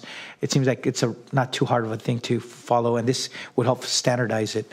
The question I have is just on the signage branding standards book. Potential cost of $15,000. What is that? Because usually any cost they get factored into a project, but why would there be such a significant $15,000 cost for that? And I don't even know what that is. Yeah, that's a good question, Supervisor. So as you probably know, when you go around town, no matter where you are in the United States or other parts of the world, buildings have signs on them, and those buildings' signage are architecturally driven. So they have to do with the scale and size of the building, the scale and size of the signage, and things of that nature. And so what we're anticipating, we're not saying we have to spend this, but we're just trying to guesstimate on something that we might run into or maybe architecturally required to do by a city or some type of ordinances to be in line architecturally, but also to protect the standards that we've established as a county. The board approved back in March of 2023, I believe, was our branding guidelines that would prohibit a department from going outside of the branding guidelines with their signage on their buildings and things of that nature. So it's codifying and in some respects chiseling a policy in stone. Okay, so that is like separate. This is just in the future have a standard kind of book for future signs for the county, right? Correct. And then the sign itself would be factored into the construction project, right? Okay, good. I have no problem with that. The only thing that I saw here, I thank you, on page 1, obviously, guiding principles, number 4, just say, I like that, Board of Supervisors retains final naming authority. On the scope is where I just had one concern because it came up as I was reviewing the policy. On number 3, it excludes certain foundations on there. The only one I want to make sure that it's included in that exclusion would be the Salinas Regional Soccer Complex, because we already have already leased the county property to the city of Salinas is like a long-term, I think 99-year lease. And then the city contracted into an agreement, an MOU with the Salinas Regional Sports Authority, nonprofit, to raise the money and and in that process, sometimes they name things on the property itself. I just want to make sure that that doesn't interfere. This policy, it was never intended for them, but I just want to make sure, along with these other foundations and the Friends of County of Animal Services, that we would just exclude them from the process. That's a good call. Yeah. Thank you. Sorry, Supervisor, Rancho Cielo? As Might well, be yes. the other one? Yes, I agreed. There just be some that are historically unique in their. They've been raising the money. They've been doing all the grunt work to get funders and build those partnerships. I want to make sure that this doesn't create another hurdle for them when they've been doing such a good job in doing that awesome fundraising. Yeah, makes perfect sense. Yeah. Thank you.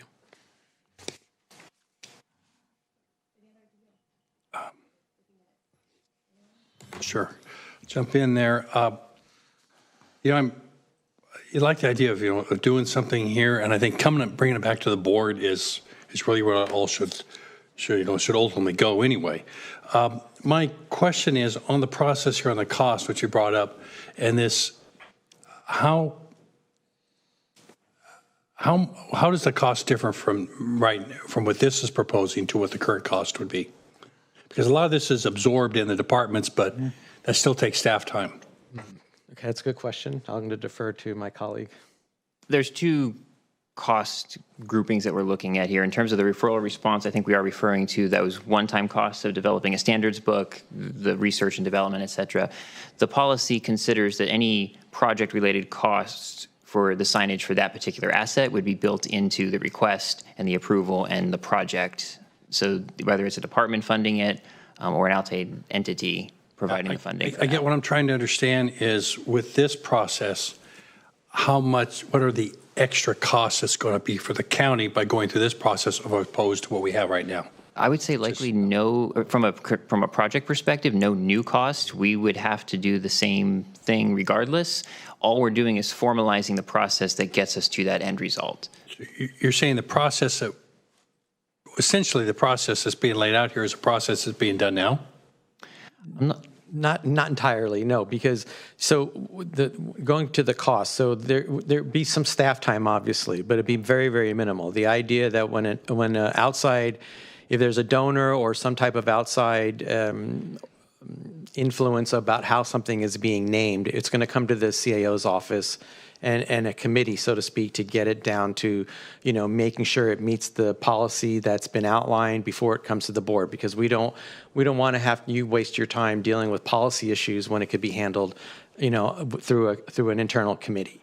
So it's just staff time is what we're looking at. We're not looking at adding any additional cost to a project. Just staff time. Well, staff time has a cost. There's no question about that, but we can be pretty expeditious. Plus the outreach cost. Yeah, if in fact we need to do that, as Supervisor Alejo mentioned before, there's more affordable ways of doing it. I guess it would depend on the scale of a building. As an example, if we decided to build another building on this campus, that's a large-scale project, and maybe we want to get professional help in how we determine that. That would be just an option. I guess as I was looking, I'm just a little concerned that looking at this, and maybe it isn't as complicated as I seem to read it, but it looks like it's really adding several bureaucratic layers to the process, which I'm not sure the process is broken, but I think the idea that it has to come to the board on any naming is important, which it's kind of doing anyway, in which the board could almost override then a point and say, well, we don't really like what you've proposed here to rename the communications department, Ascoli Communications or whatever. Incorporated. So it's, I'm still trying to understand, if it's really adding some layers that are necessary, because I think the big important part is it comes back here to the board. And the one issue that I know, there's been several that's been brought up. There's Natividad. There was, there was one with a agricultural center I brought up here recently. There was the Hope Village issue and the name before that, but that was brought back.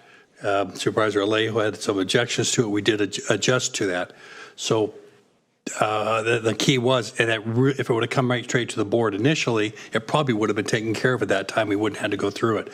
So I guess what I'm just trying to look at is is it really necessary that we go this deep into this as we're doing right now, if we're really going to just bring it back to the board anyway? And that's where I'm sort of at on this. So I have a thought, and I'm sure John does as well. What we're trying to do is avoid the idea of if there's an incident, we're trying to avoid that for Hope Village that happening, number one. Number two, there could be a situation where someone donates a large chunk of land to the county and they put conditions on that donation. We want to be able to process that efficiently without wasting the board's time on that early on. So I see this as kind of formalizing a process that perhaps was informal, and as well as helping the process become more efficient, so that when it comes to the board, it's well thought out, it's been vetted, and it's up to the board has final decision-making authority on that. And John might have it. Yeah. I feel a little better because I was concerned that we were adding a process cost to each one of these that was more noticeable than what we currently have. But you two are basically telling me that's not really there. Correct. Okay.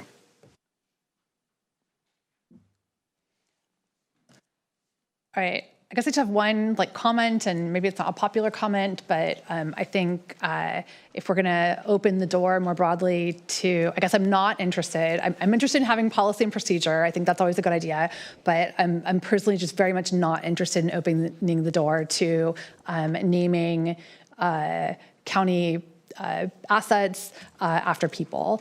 I think there's so many reasons why that's been my feelings for a long time. I think we've recently experienced one of the reasons why with the situation with so many places being named after Cesar Chavez.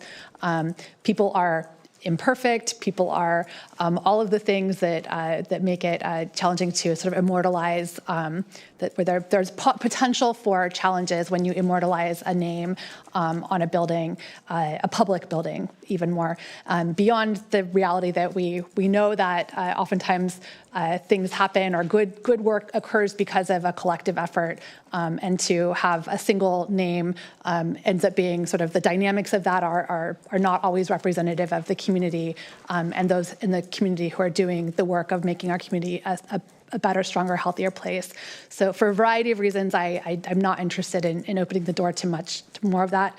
The other sort of concern that I have with the policy, and I don't know if there's a resolution to it, but I'm just going to voice my concerns so that it's on record, is that we talk about equity in the policy, and yet we also include a carve out for anyone who has money to purchase a naming opportunity, which is literally the opposite of an equitable process.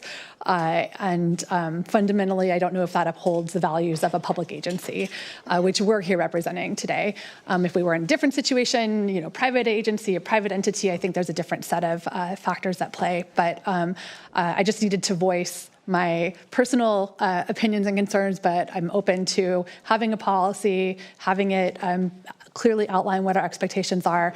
But just I'll share publicly, I'm not interested in approving or having a variety of naming options move forward that when they're located or named after human beings. So just want to be very clear on record with that so everyone hears that. But if we're going to have a policy, then we have a policy. I don't think it should include carve-outs. I understand why it does. Happy to hear any additional discussion. Or let's open it up. Go ahead, Supervisor Lopez. Yep, thanks. We're going to open it up to the public. Is there any public comment on this item? I'm seeing no one in chambers, and we've got a few hands online. We'll start with Colin and then move on to Robert. Hi, this is Colin Gallagher. My main concern is with the policy is not that you would have a new policy that provides a clear pathway for someone to propose something to the board that gives you more clarity when something does come before the board.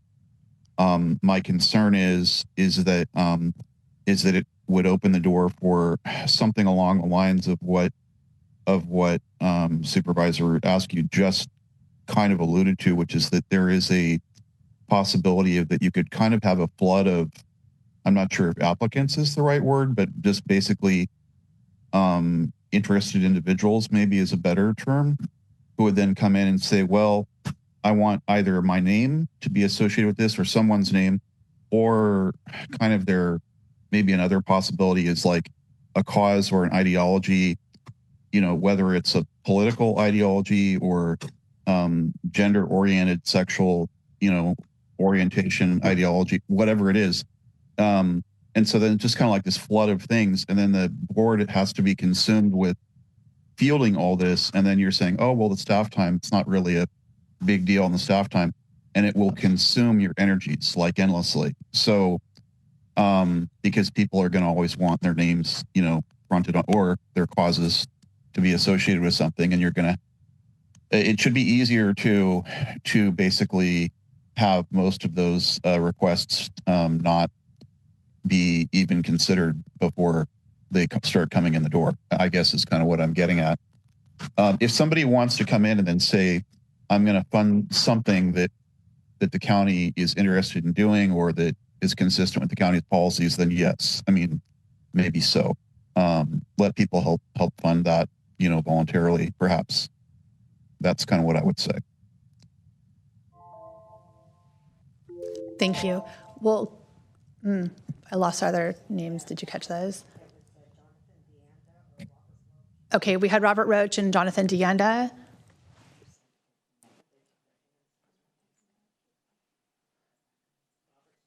Jonathan?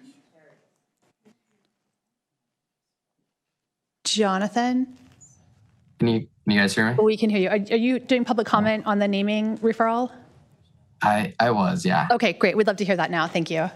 Wonderful. Thank you, Chair and supervisors. Again, yeah, we definitely support what the county is trying to accomplish with this policy. But as Supervisor Alejo mentioned, we definitely just want to make sure that it doesn't unintentionally impact, the fundraising efforts of the Salinas Regional Soccer Complex. We understand that the county owns a property, but as far as the Salinas Regional Sports Authority is responsible for the development and the operation and the fundraising. So some of the naming right opportunities are an important part of how we attract some of the private funding and continue to develop the soccer complex. So yeah, we're simply asking that the soccer complex be excluded so that we can continue with those opportunities as part of our capital campaign. So thank you. Thank you. And was there, Robert Roach, your hand was raised. I want to make sure we don't miss you. If you had public comment on the naming item, we may have dropped off. Okay, we lost Robert. All right, seeing no additional public comment, we'll bring it back to the board. Supervisor Lopez, did you have comment? Yeah, I'm comfortable moving forward with the policy, and I think about some of the more recent namings we've done with Dick Nutter and then the Ship Nuck, and I think we all had a role in those in one way or another in getting those done. I don't know if the process is broken. I get the reservations, but in the end, whatever decision gets made ends up here, as I heard. So I agree with that. But at the same time, I feel like the policy is a filter to get us to a decision point with references to look back and say, well, how does this align with the way we've done it in the past? And so I'm comfortable with that. I also hear Jonathan saying clearly for them it's a concern. Obviously, they must have some intention around naming their particular facility, and I'm fine with that desire, knowing that for them it could end up with a major financial incentive to create an opportunity to bring recreation in a more meaningful way to the community. So I don't want to take that from them in that capacity either. So again, I hear where everyone is. I'm not strongly connected in any one direction at this point. There's not a lot of county facilities in my district, so I'm kind of like, more feeling like an outsider looking back in on this, and but looking at that recent experience of the Nutter and Ship Nuck namings, I think this is appropriate to develop the policy as a reference guide to work against. Right, let's see, Judge Daniels, did you have any comment before we circle back? Okay, Supervisor Lejo. Yeah. I definitely want to make the motion to move this forward. Or this is today's direction, right? So just to move a direction to a future meeting to a final vote, right? That's correct. Okay. They actually did say approve. Okay, we're able to do board that today. policy. Okay, great. So I think you have that Awesome. option. All right. Well, I definitely want to make the motion here. I just wanted to address some of the points of my colleague. I think naming has only come up, I think, 4 times in my 10 years. 2 of those did deal with real people or people who have passed away. That commissioner, that was a referral by Supervisor Church and Lopez. None of us, I think, seemed to have any concern with that, as I think it was previously named after him, right? And then it was removed and brought back. And then it was a referral by Supervisor Jane Parker for Barbara Shipnuck, the first woman county supervisor. They named a wing at Tivetta Medical Center after her. So I think, even though there's certain reservations, I think each project's going to come on case-by-case basis. So the Board of Supervisors at the time will be able to evaluate, is this the right facility or program to name after an individual, or consider other factors. And in both those cases, I think it was unanimous. It was no question getting those buildings named after those persons. So it's rare, but with the power with the board, even those decisions will ultimately be made on this dais. I just thought in terms of private funding. Today we were talking about some of the projects at our parks being funded by Measure AA, but at one point we didn't have AA, and at one point we were having discussions about some parks having facilities and others not having any. I just always think it's important that I look at those more priority in the parks, where if you had a funder who wanted to renovate a softball field or baseball fields at Royal Oaks Park, today we provided $70,000 for that, but in the future when we didn't have that, it's why close the door on potential funders who might be willing, if they had it was a baseball league and wanted to raise some money and name it after somebody that could enhance our parks experiences for our residents. I just don't think we don't lose by closing the door when that in and itself will eventually come into the board for decision as well. So I would just move that we approve this policy.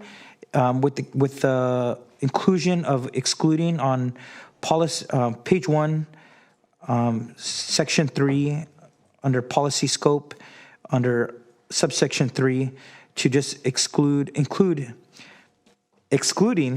the Salinas Regional Soccer Complex, Rancho Cielo, and one other thing that came to mind was Manzanita Park. That's county facility, but they do their own fundraising as well, and I don't know if Supervisor Church would want to exclude Manzanita Park from that also, because they are kind of grandfathered in and have been doing fundraising for a long time, but I just want to make sure we throw that out there before we.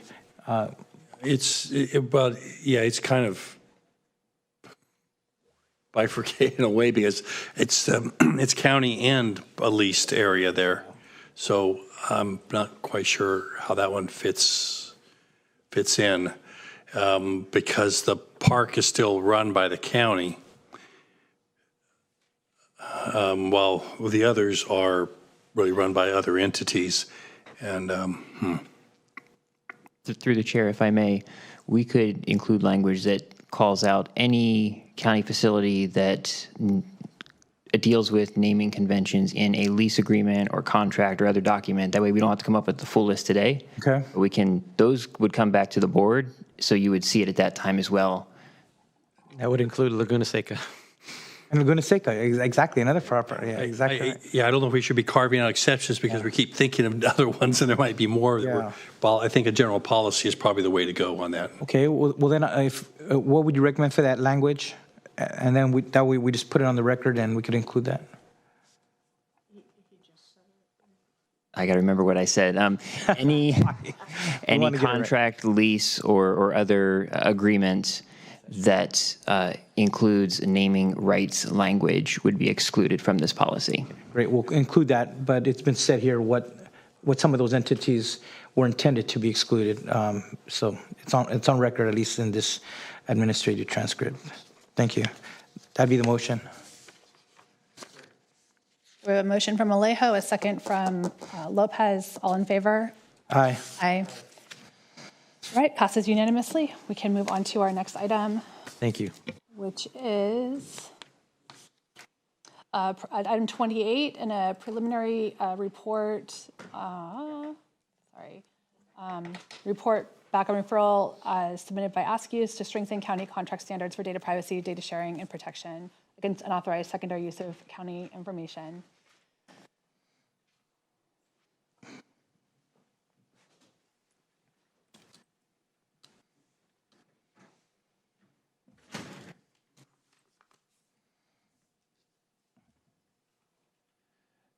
Good afternoon, Chair Askew, members of the board, county staff, members of the public. I'm Eric Chatham, the Chief Information Officer for the County of Monterey. With me is Alex Zhang, the Deputy CIO. We're here to provide a preliminary response to referral number 2026.13, strengthening data privacy and contract standards to protect county-held data. A detailed PowerPoint is attached to the board report, but in the interest of time, I'll summarize the key points so we don't have to walk through all 17 slides. After reviewing the referral, we came up with 3 deliverables that were developed. The first deliverable is to review all current county contract safeguards. The second deliverable is recommending updates to county contract templates, procurement policies, and administrative procedures. And the third item is to recommend county-wide standards to protect county-held data, including resident data, PII, and sensitive data. We have done an extensive amount of initial review and research regarding this referral. We have met with most departments, council, and Gartner, which is an IT research firm, in development of the initial response and in the process of reviewing our existing data. The preliminary response for deliverable number 1, which is review current county contracts, safeguards. Our initial observations are county standard, non-standard agreements, including agreement for professional services, do have a records and confidentiality clause that include general provisions. Departments use confidentiality, data privacy, and security exhibits tailored to their specific agreement needs. We do see opportunities to strengthen data privacy and security requirements, and agreements could be enhanced to include consistent requirements for the procurement and responsible use of AI technologies. We also recognize that the centralized technology contract review process by ITD is not followed consistently to evaluate data privacy, security, AI, and other technology risks on technology procurements. For deliverable number 2, which is recommending updates to contract templates, policies, and procedures, we will update the county standard agreement, including the agreement for professional services, by creating a standard exhibit for data privacy, security, and protection requirements. We will create a standard exhibit for artificial intelligence, AI system requirements. We will explore establishing minimum requirements for non-standard contracts in collaboration with county council. And we will reinforce centralized review process by ITD for technology-related contracts to evaluate privacy, security, AI, and other technology risks. For deliverable number 3, which is recommend standards to protect county-held data, we will establish a countywide data privacy and governance framework. We will develop a countywide data privacy policy. We will establish an AI governance as part of the framework, which includes responsible procurement and use of AI technologies, AI risk assessment and security review, and promote consistent adoption of the county generative AI policy, which already exists and has been approved by this board across all county departments.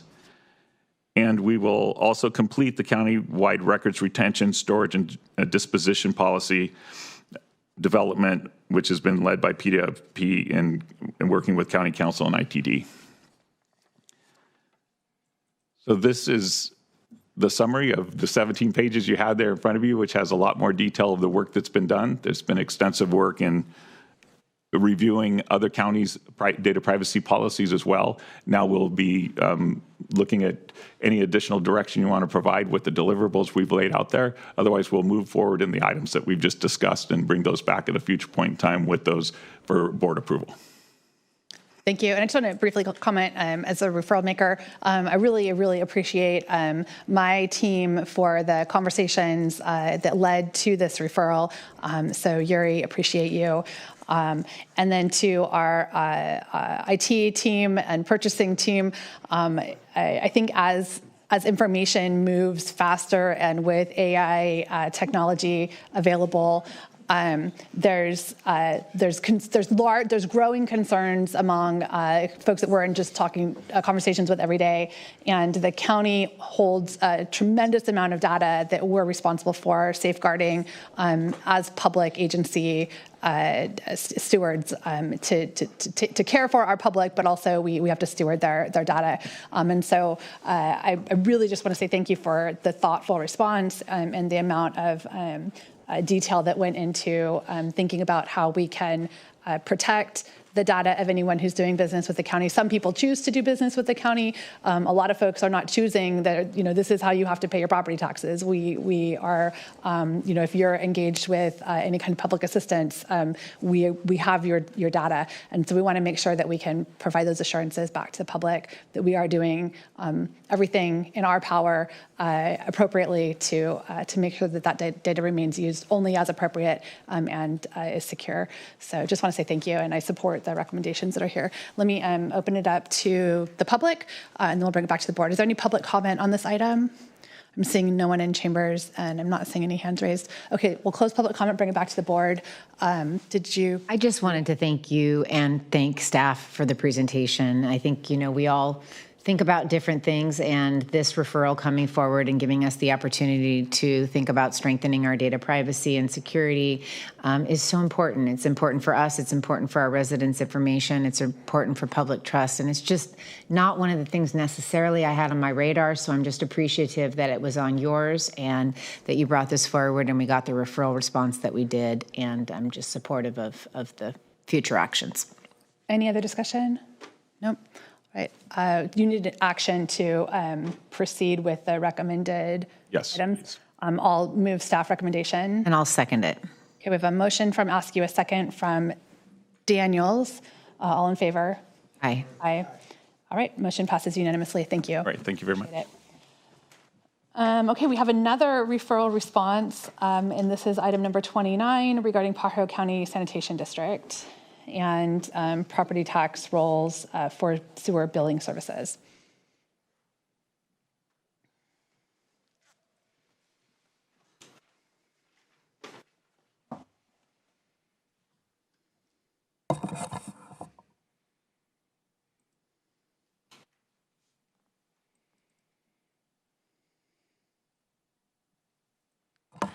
Thank you and good afternoon, Chair, members of the board. I'm Randall Ishii, Director of Public Works, Facilities and Parks.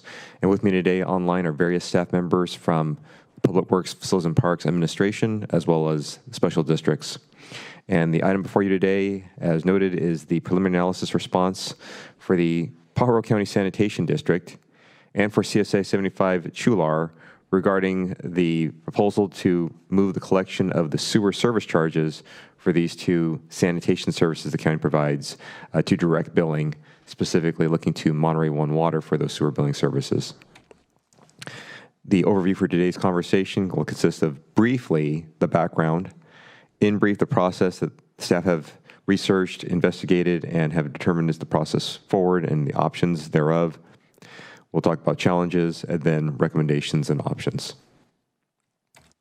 In terms of background of the board referral number 2026.14, as the board and the public are aware, prior to fiscal year 24-25, Public Works, Facilities and Parks used to contract with Monterey One Water for the direct billing, aka sewer billing and collection services for those two sanitation services at an annual charge of approximately $34,416. And early in 2024, Monterey One Water notified the county that the external billing and collection services were to be discontinued as of the end of the fiscal year of 24, which is 30 June 24. Ultimately, though, with that in mind, the board determined that billing collection services through the county property tax roll was a most cost-effective and administratively effective option. In fiscal year 24-25, the board adopted amendments to Section 16 of CSA 17's codes and Section 16 of Pajaro County Sanitation District, thereby effectuating them and going into effect. And ultimately, it was also noted that M1W, aka Monterey One Water, decided to retain its sewer billing and collection services. So since the change in the process for sewer service billing had occurred, some ratepayers within PCSD and CSA 75 expressed dissatisfaction with their sewer service rates being assessed through the county property tax roll. Thus, according to the board referral, ratepayer concerns can be summarized in 2 points. One is that the current sewer service assessment process potentially risks that delinquent property tax payments would include sewer assessments, and that might lead to property tax foreclosures on residential and commercial properties. And secondly, due to the widespread unpopularity with the current sewer service assessment process, sewer billing and collection services should be moved back to the monthly billing services provided by M1W as existed prior to 2024, in accordance with any billing process changes that M1W may have had since that time. By way of background, these are 2 location maps showing the service boundaries of these 2 special districts. CSA 75 is on the left-hand side of the slide, and Pajaro County Sanitation District is on the right-hand side of the slide. And as noted, CSA 75 has 170 accounts, whereas Pajaro County Sanitation District has over 1,030 accounts. Staff performed research on the options and also had a brief discussion with the Monterey One Water staff and have come back to the board with some potential options. The first option would be to return the billing and collection services to Monterey One Water.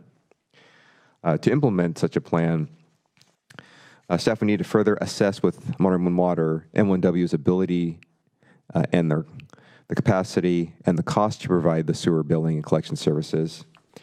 Staff would learn that M1W is also going through their own process changes and updating their process, so they are evaluating their capacity and ability to do so, and to add more accounts to their billing. Second action foreseeable is that the county would need to negotiate and execute a new agreement with M1W. And then to effectuate this billing change, ordinance amendments would need to be performed for both of the sanitation service areas. That is minimum 2 readings by virtue of the due course ordinance process. And the ordinance specifically would be authorizing the third-party billing collection services.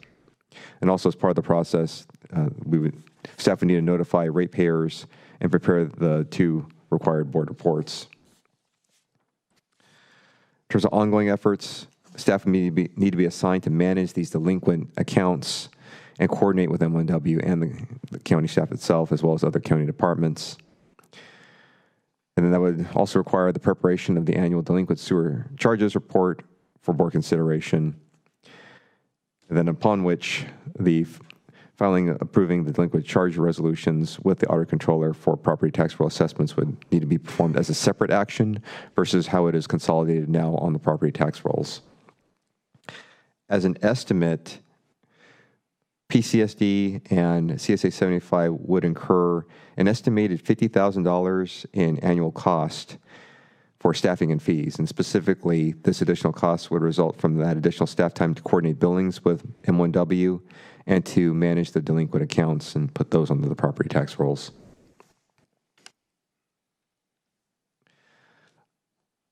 A second option that became available and staff has put forward is the county managing the utility billings. So in this scenario, if the board elected not to approve the sewer service charges with CSA 75 and PCSD to be on the county property tax rolls and not to engage with a third-party billing provider other than M1W, then this process before you would be the scenario of county staff performing all the actions. To implement direct billing through county staff, there would need to be 1 more accountant technician position at minimum with an estimated annual cost of $155,630, and that would be to administer the customer billings, the payment processing, and collections. There would also need to be a tracking software and a commensurate billing software necessary in order to provide that direct billing, which the department currently does not have, as the department never had the ability to do direct billing before. So it's a new service. So there'd be a new one-time charge in purchasing this utility billing software and to bring that online, and that's estimated to be anywhere between $10,000 to $20,000 as a very rough estimate. If this plan were to go forward, there would be ongoing efforts, and one of those would be the annual software licensing and maintenance fees with that software company. And another would be to assign staffing to manage delinquent accounts and coordinate with M1W and the county. That's a duty that's beyond the ability of an accounting technician, so some other staff member would need to be doing that. And again, like option number one, that puts into play the preparation of the annual delinquent sewer charges report for board consideration, and then ultimately filing the approved delinquent charge resolutions with the Auditor Controller's Office for the property tax roll assessments. And summarizing those costs together, it's estimated that that's approximately $185,000 for the staffing, the fees, and the one-time purchase of the software. And at minimum, the staff time and staff costs and the ongoing software licensing and maintenance fees for the software would need to be going forward and for as long as this process exists. And the department did look within its own finance division to see if it would be possible to reallocate work within existing finance staff members. However, recognizing the changes in staffing and the attritions that are occurring, there is not the capacity within the existing staffing pool in finance, recognizing the processes the county already has in place now in terms of maximum positions and such. And so a third process that's available is option number 3, and that's an alternative option, and that's an alternative direction to staff that the board may have to evaluate additional billing and collection methods.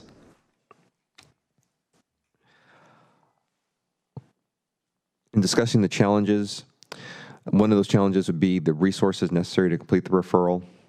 We estimate that 2 Public Works, Facilities and Parks staff and staff from County Council and the CO Budget Office would be necessary to complete the response to the subject referral. And the cost ultimately in doing this further staff research and engaging with M1W is to be determined, mostly with staff time for the referral. And then from that point forward, depending on the option chosen by the board, the cost estimates are as shown on the previous slides. Also a challenge is the outside vendor that is a potential option, and that is Monterey One Water. And they're going through a software transition at this time. So while they're currently transitioning to new accounting software, this again speaks to their own self-assessment of their ability to take on new accounts. So they're unofficially, the staff have indicated that their earliest assessment of their capacity and willingness would be approximately spring of 2027. And all that in mind, in terms of overall schedule, staff proposes to return to the board before June 1st, 2027 with update.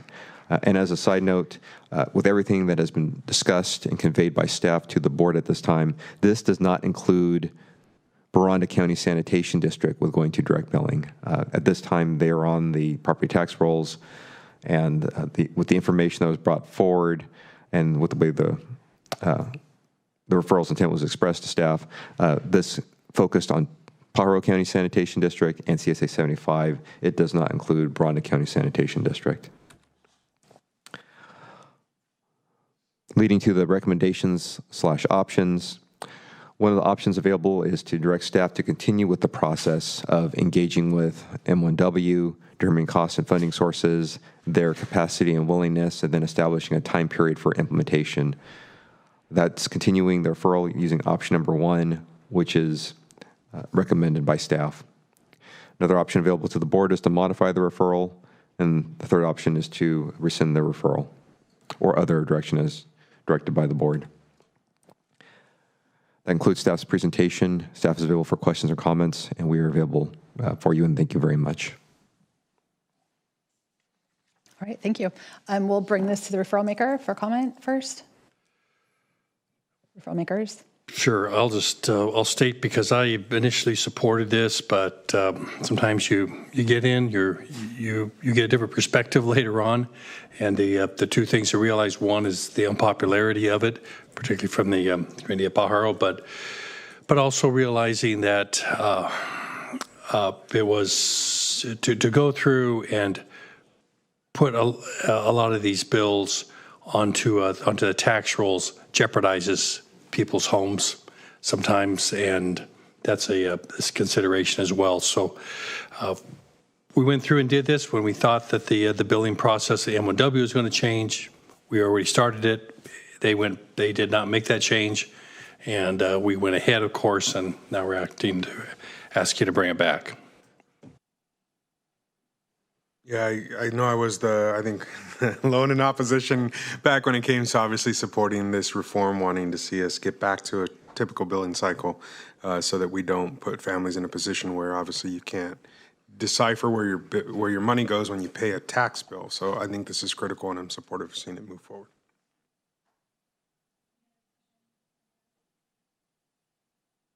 All right, let's open it up to public comment on this item. Is there any public comment? I'm seeing no hands raised, and I'm seeing no one in chambers. So go ahead and close public comment and bring it back for a motion. I'll move that we go to approve and go with the option of engaging with M1W since it is the most affordable. All right, all in favor? Aye.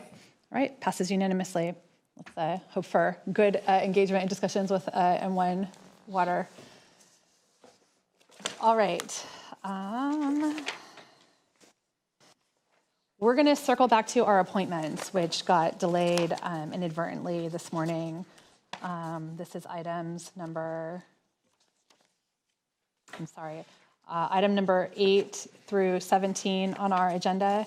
Is there any public comment on our appointments this afternoon? My apologies. Seeing no public comment, we'll bring it back to the board for motion, action, discussion. Second. We have a motion from Lopez, a second from Church. All in favor? Aye. All right, our appointments are approved. Okay, moving on to item number 30, which is the referral matrix and new referrals. That's right, new referrals. And just for the record, we're looking at our process, but the CAO typically reads these out, but there's no discussion at this time, and we reserve comment for future hearings. That's correct. So we do have two referrals for today's agenda. The first is from Supervisor Church. It is referral number 2026, period 16, and it is a request for the board to establish a policy governing district-specific appointments to county boards, commissions, and committees. A supervisor shall not appoint a resident of another supervisorial district to a district-specific position without prior consent of the supervisor representing the proposed appointee's district residents. And this referral has been assigned to our team, and County Council is the referral lead, and we will bring back the referral response. The initial response will come back within the timelines. There is a second one. The second referral is referral 2026.17. This is from Supervisor Daniels, and it's related to parking south of Point Lobos entrance and pedestrian bridge repair. And it would assess the feasibility of establishing a no parking zone south of Point Lobos State National Reserve entrance in areas with limited shoulder space to enhance traffic safety and to collaborate with state partners on options for repairing the pedestrian bridge. And again, this will come back within the timeline and may require a little bit of time. Staff had already indicated they may need additional time to review, and it has been assigned to both the Public Works Department and to the Housing and Community Development Department. Yes, I do have comments today and trying to go back to where I am acknowledging the departments and the great work that's being completed on the ground. And if you just give me a moment, I will be able to find it again. And this is coming, of course, for both the Civil Rights Office and County Counsel's Office. I'll start with County Counsel, and it is with only 42 attorneys and staff. County Counsel has handled over 800 active litigation matters and 1,800 assignments this past year, which includes advising all 27 county departments, outside public agencies, and assignments, and numerous committees and commissions. County Counsel also provided a critical legal support for complex and high priority matters, including the FEMA recovery and immigration rights and care court. The Risk Division continues to support the county through insurance and liability work, safety compliance, ergonomic assessments, workers' compensation. County Counsel is extremely proud of the caliber of its staff and in handling extraordinarily complex legal matters. The Civil Rights Office in 2025 strengthened the county's commitment to equity, inclusion, and equal access by expanding language access, employee training, countywide equity initiatives while responding to 96 complaints and inquiries from county employees and residents. Language access and equal access services this is a subheading. It was approved by the county's 2025 Title VI implementation plan by the Board of Supervisors, strengthening complaint procedures and language access requirements for federally funded programs. In terms of training and prevention, countywide compliance reached 82% for the civil rights training and 81% for harassment and discrimination prevention training. So we have a little bit more work to do, but we're going in the right direction. In partnership with the LGBTQ and LGBTQ plus employee resource group, the CRO launched a new online training module for pronoun awareness and inclusive workplace practices. In addition, in terms of countywide equity infrastructure, the board approved the Community Impact Action Plan, establishing a 5-year roadmap to advance equitable outcomes across county programs and services. I do also want to take a moment. We are working behind the scenes to support Supervisor Daniels' District 5 through the timber fire, and we have quite a few folks that are working through our emergency emergency operations center, manning the site now and working with CAL FIRE as they've taken command of the fire operations. In addition to that, the Board of Supervisors are providing that additional support. Supervisor Church's staff is supporting Supervisor Daniels' team, and we also have our legislative program manager supporting as well. So I just want to thank all of the folks that are behind the scenes, ensuring that we have the resources where we need them, and just reminding everybody to stay safe and that schools have started again. My kid, along with everybody else's kid, is on the street, and I'm trying to ensure he's not just looking at his phone, but he's actually looking around. So I apologize in advance if he is not doing that. So, but please be safe out there and drive safe as they're walking the streets now. So thank you. All right, is there any readout from closed session? Sorry, no, we're going to do board comments first. And I do see a hand raised. We don't typically take comments on the comments of the county administrative officer. No, because it's not an actionable item. There's no consideration or action on it. Okay. So just want to acknowledge the hand raised to that point. Okay, so we're going to go to board comments now. Anyone like to start? No one's making eye contact with me? I'll jump right in. I'll do my board comments first this time. So last month I attended with some of my colleagues the National Association of Counties annual conference in New Orleans, where it was like 4 trillion degrees, and I've never been more grateful for the weather that we have here in Monterey County, and had a lot of thoughts about disaster preparedness and continuing to think about disaster preparedness in a city that has is underground and relies on pumping to keep the city from flooding. They get a lot of practice in disaster planning. But at the conference, I was elected president of the Women of NACO, which is a 50-year-old organization working to grow the number of women in county leadership and provide mentorship and support to those women who do find themselves in a county elected position.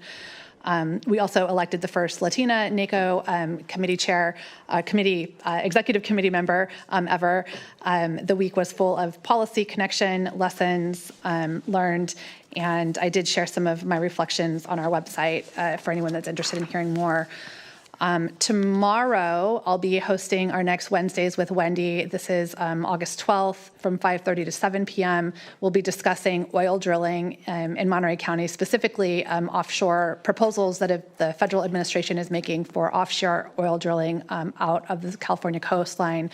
I'll be joined by Richard Charter of Save My Coast, Katie Thompson of Save Our Shores, and Holland Kresman of the Center for Biological Diversity to talk about what offshore and some of the onshore drilling proposals could mean for our coastline, our water, and our communities. It's a Zoom event, so all the information is posted on the socials and website, or contact my office if you'd like to get the Zoom link. And then finally, I just want to thank our county sustainability team for getting the climate action plan draft out. I did submit comments focused on water supply, funding, environmental justice, and some cross-departmental coordination, and I look forward to reading the rest of the comments that were received for that process. Anyone want to jump in? Okay, we'll go to Supervisor Lopez. Yeah, I'll be brief, just share a couple moments. We had an open house. I want to thank Supervisor Daniels. We were lucky to have her staff there with family. It was great to have a packed house. About 80 folks came out that evening. We recognize our South County young leaders as they concluded their program and our art contest winners that night in King City. So just want to thank everybody, including Michael Beaton, who had his first trip to King City that night. He went down to see San Lorenzo Park as well. And then I'll share that this last weekend, we saw the culmination of an ask that came from the organizers of the Cancer Society's Relay for Life here in Salinas. They came to me a year ago and said, we want to get more South County involvement. How do we do that? I said, you got to come to us. And they took me up on that challenge, and we did Paint the Valley Purple. We spent all day Saturday going from town to town, doing many parades, inspiring survivor walks in King City, Greenfield, Soledad, and Gonzales. Each city hosted a little event where we got together and honored survivors. We used funding from our discretionary fund out of the 3rd District to put up banners recognizing survivors and in memory of some of those that we've lost. So each town is now flying purple banners through town, and those are all as lead-ups and invites to communities in South County to join us on September 19th here in Salinas when the larger event happens. It's one of the top 5 in the country. So just invite folks to join us September 19th here in Salinas downtown, 4 p.m. for that Relay for Life event that we just celebrate every single year, but now will be a little extra special. I also want to thank Councilmember Fernando Cabrera down in Soledad. We were able to install those Talk to Me boards that were also a discretionary expense through here, and those Talk to Me boards were placed in every one of the South County communities. They're boards that help young children with speaking difficulties communicate with their peers. So now every park in South County has one of those installed. My kids love them. They don't want to talk to me when we're at the park. They run up and either point at home or at park. They want to stay longer. So they've been really enjoying the fact that those have been installed, especially at San Lorenzo Park. So just want to thank him for that inspiration he brought. He came forward and asked for those to be installed in Soledad, and I challenged him and said, if you can get an agreement to have them installed in every town, I'll find a way to fund them, and we did. And now they're throughout southern Monterey County, and as often happens, good deeds, folks want more. They're calling for more of those in different parts, and so we're looking for unique ways to fund those and get those installed throughout. We also did a couple of our listening sessions while we were on break, and I had the opportunity to get to Naleo as well, down for that conference, and spent a little bit of time in Sacramento. So look forward to reporting more on that in the future. Thank you, Madam Chair. I don't really have too much to say, but we did have a town hall a few weeks ago up in Perndale. It was pretty well attended. On to there, couple of brief items. Do want to remind everybody that Salinas Valley Basin Groundwater Sustainability Agency has a really important meeting between this Thursday, between 2 and 5, the Schilling, making some decisions on highly significant and expensive water projects as we move forward, and it's good for everybody to be as involved and knowledgeable as possible on that. And the only other thing I really have right now is a week from tomorrow, I think it'll be the 19th, on Wednesday, we're having a town hall for roughly Natividad, Bolsa, Knolls communities out at Rancho Cielo at 5:30 for a town hall then. And I do hope that maybe I'll have my staff back by then.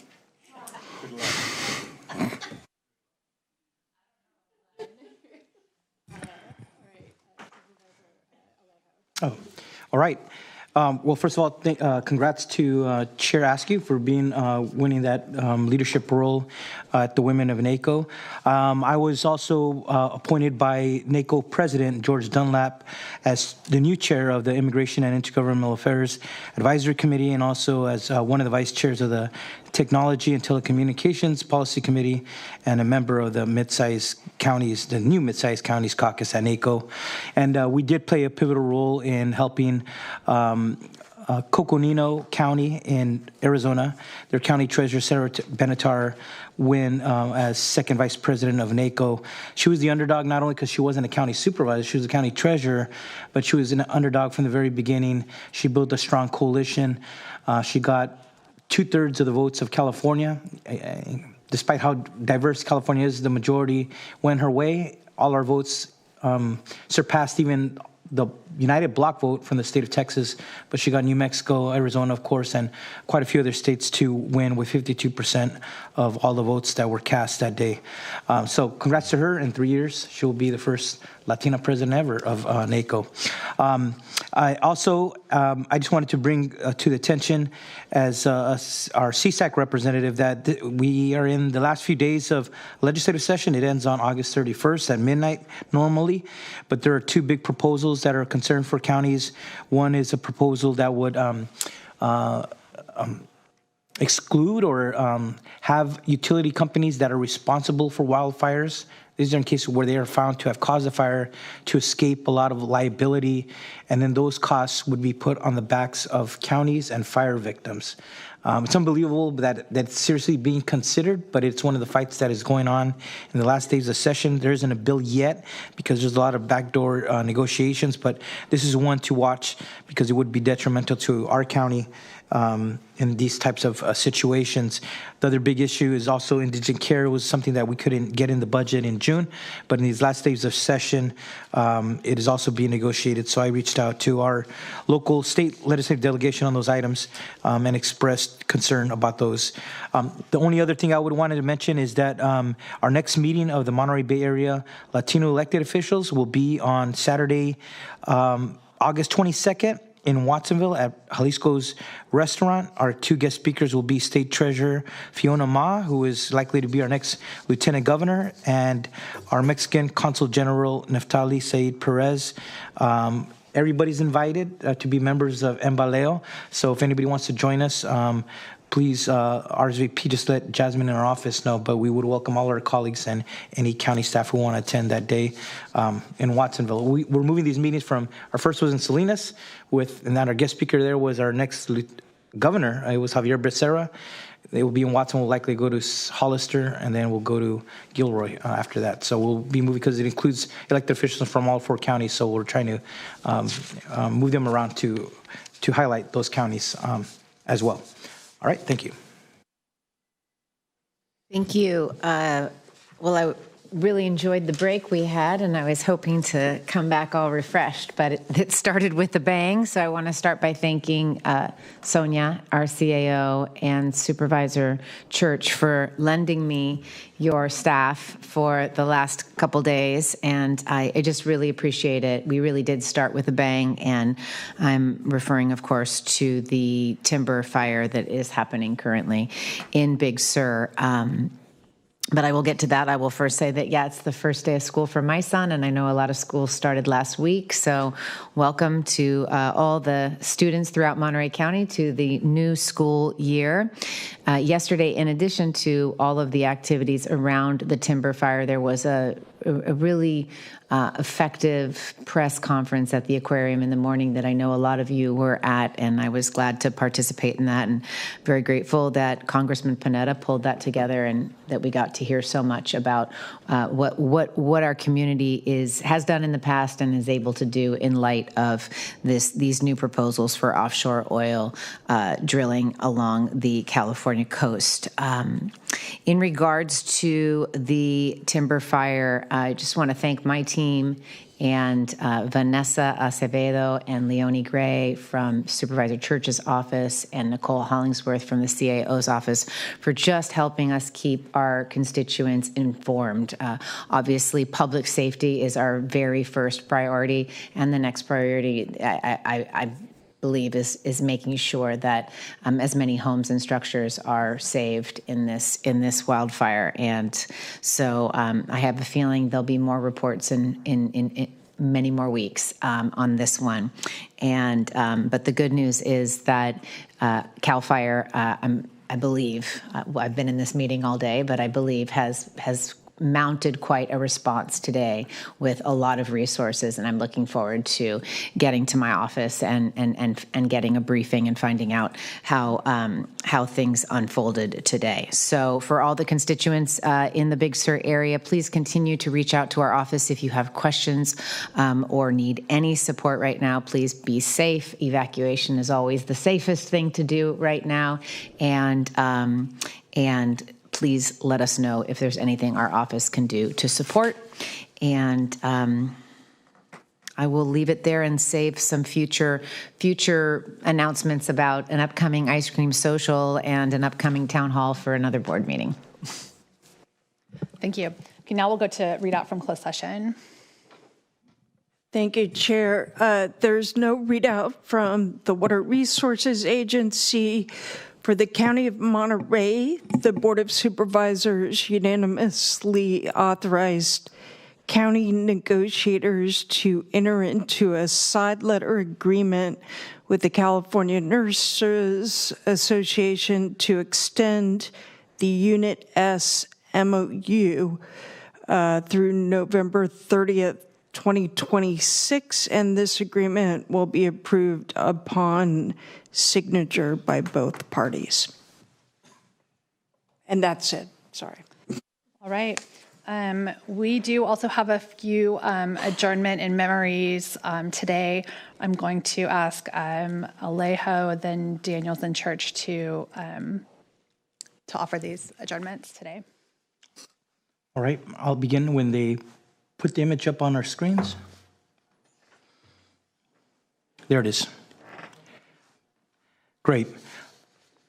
Colleagues, today I ask that the Monterey County Board of Supervisors adjourn in memory of an agricultural pioneer and ag giant, Andrew Andy Boy D'Arrigo, a respected agricultural leader, philanthropist, and beloved member of the Salinas Valley community, who passed away peacefully on July 14, 2026, at the remarkable age of 102, surrounded by his loving family and caregivers.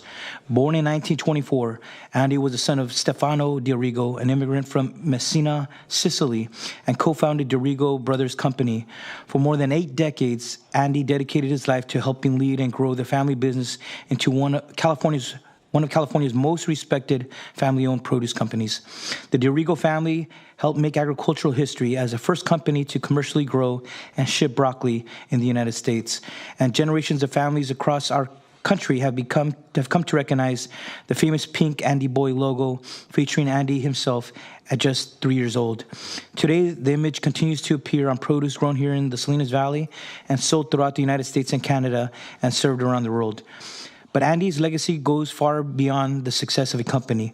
Those who knew and worked with him remember his humility, integrity, strong work ethic, steady leadership, and genuine care for the people around him, from farm workers and office staff to growers, customers, friends, and neighbors.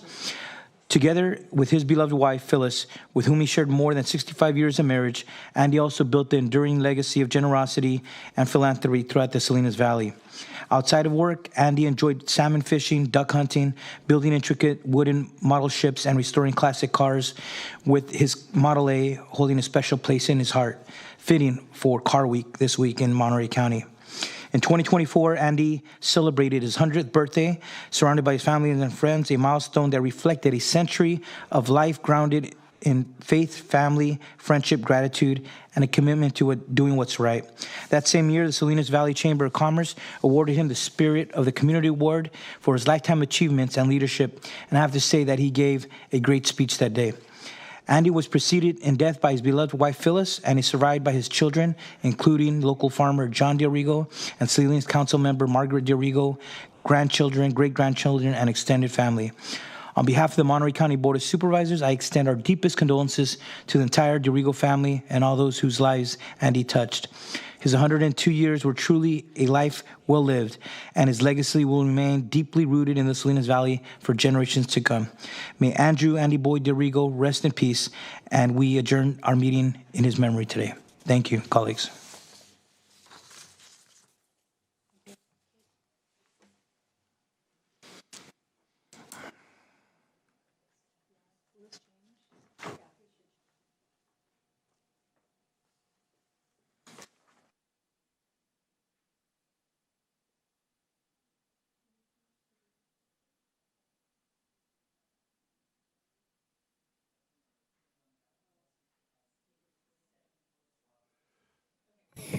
All right. Steve Wiley of Salinas passed away at his home on Monday, July 20th, 2026, at the age of 68. Steve was a native of the Salinas Valley, part of the Wiley family, whose roots there trace back to 1876, when his great-great-grandfather, Mordecai Wheeler Wiley, homesteaded land at Arroyo Seco. Steve graduated from Gonzales High School, Union High School, where he was on the wrestling team, was a standout offensive tackle on the 1974 Spartan football team, earning all MTAL honors in the team's Scholastic Player Award. On a squad still remembered as one of the finest in Gonzales history and later inducted into the Salinas Valley Sports Hall of Fame in 2025. Steve then attended the University of California, Davis, earned his Bachelor of Science in Agriculture, Science, and Management in 1980. At Davis, he was a member of the SAE fraternity and played rugby, forming friendships that lasted his whole life. Steve spent 40 years in the vegetable and flower seed industry, building an international career that took him across the Americas and around the world. He held roles with IRI Research Institute, Menu Ranch Company, CalVeg Sales Company, and Pedo Seed Company, and co-founded Sierra Seed Company, which he helped grow into the largest vegetable seed dealer in its region. He later spent years with Seminis and Monsanto Vegetable Seed before joining American Takai Incorporated in 2012, where he became CEO. Fluent in Spanish, Steve was known for his relationships he built with growers, partners, and friends across the world. Steve served as past chair of the American Seed Trade Association's Vegetable and Flower Division and was a current board member of the California Seed Association and the Monterey County Farm Bureau. He was also a longtime member of the Produce Marketing Association, United Fresh Produce Association, National Onion Association, and Seed Trade Association. An avid outdoorsman, he cherished his horseback rides with the Desert Caballeros in Wickenburg, Arizona, and a lifetime of friendships built through hunting, ranching, and travel. Steve and Odette enjoyed 38 years of marriage together, marrying on July 23, 1988. He is survived by his wife, Odette, his daughters, Gina Wiley and Lauren Wiley, and his brothers, Kent, David, and Keith Wiley. Steve will be missed. Thank you.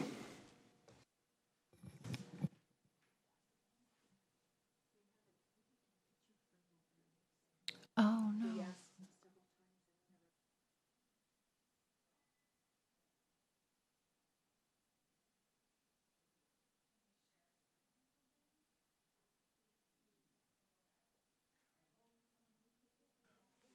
While they do that, Madam Chair, if I could, I'll just say Steve Wiley was a dear friend. I was lucky enough to spend this last Father's Day with him at the Swiss Picnic.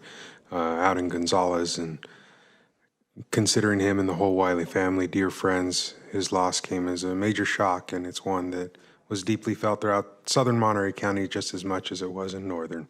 And so I want to thank you, Supervisor Church, for bringing forward this recognition of his life in this form, and we send our best to his daughter, their family, as they go through this unexpected grieving process. Thank you.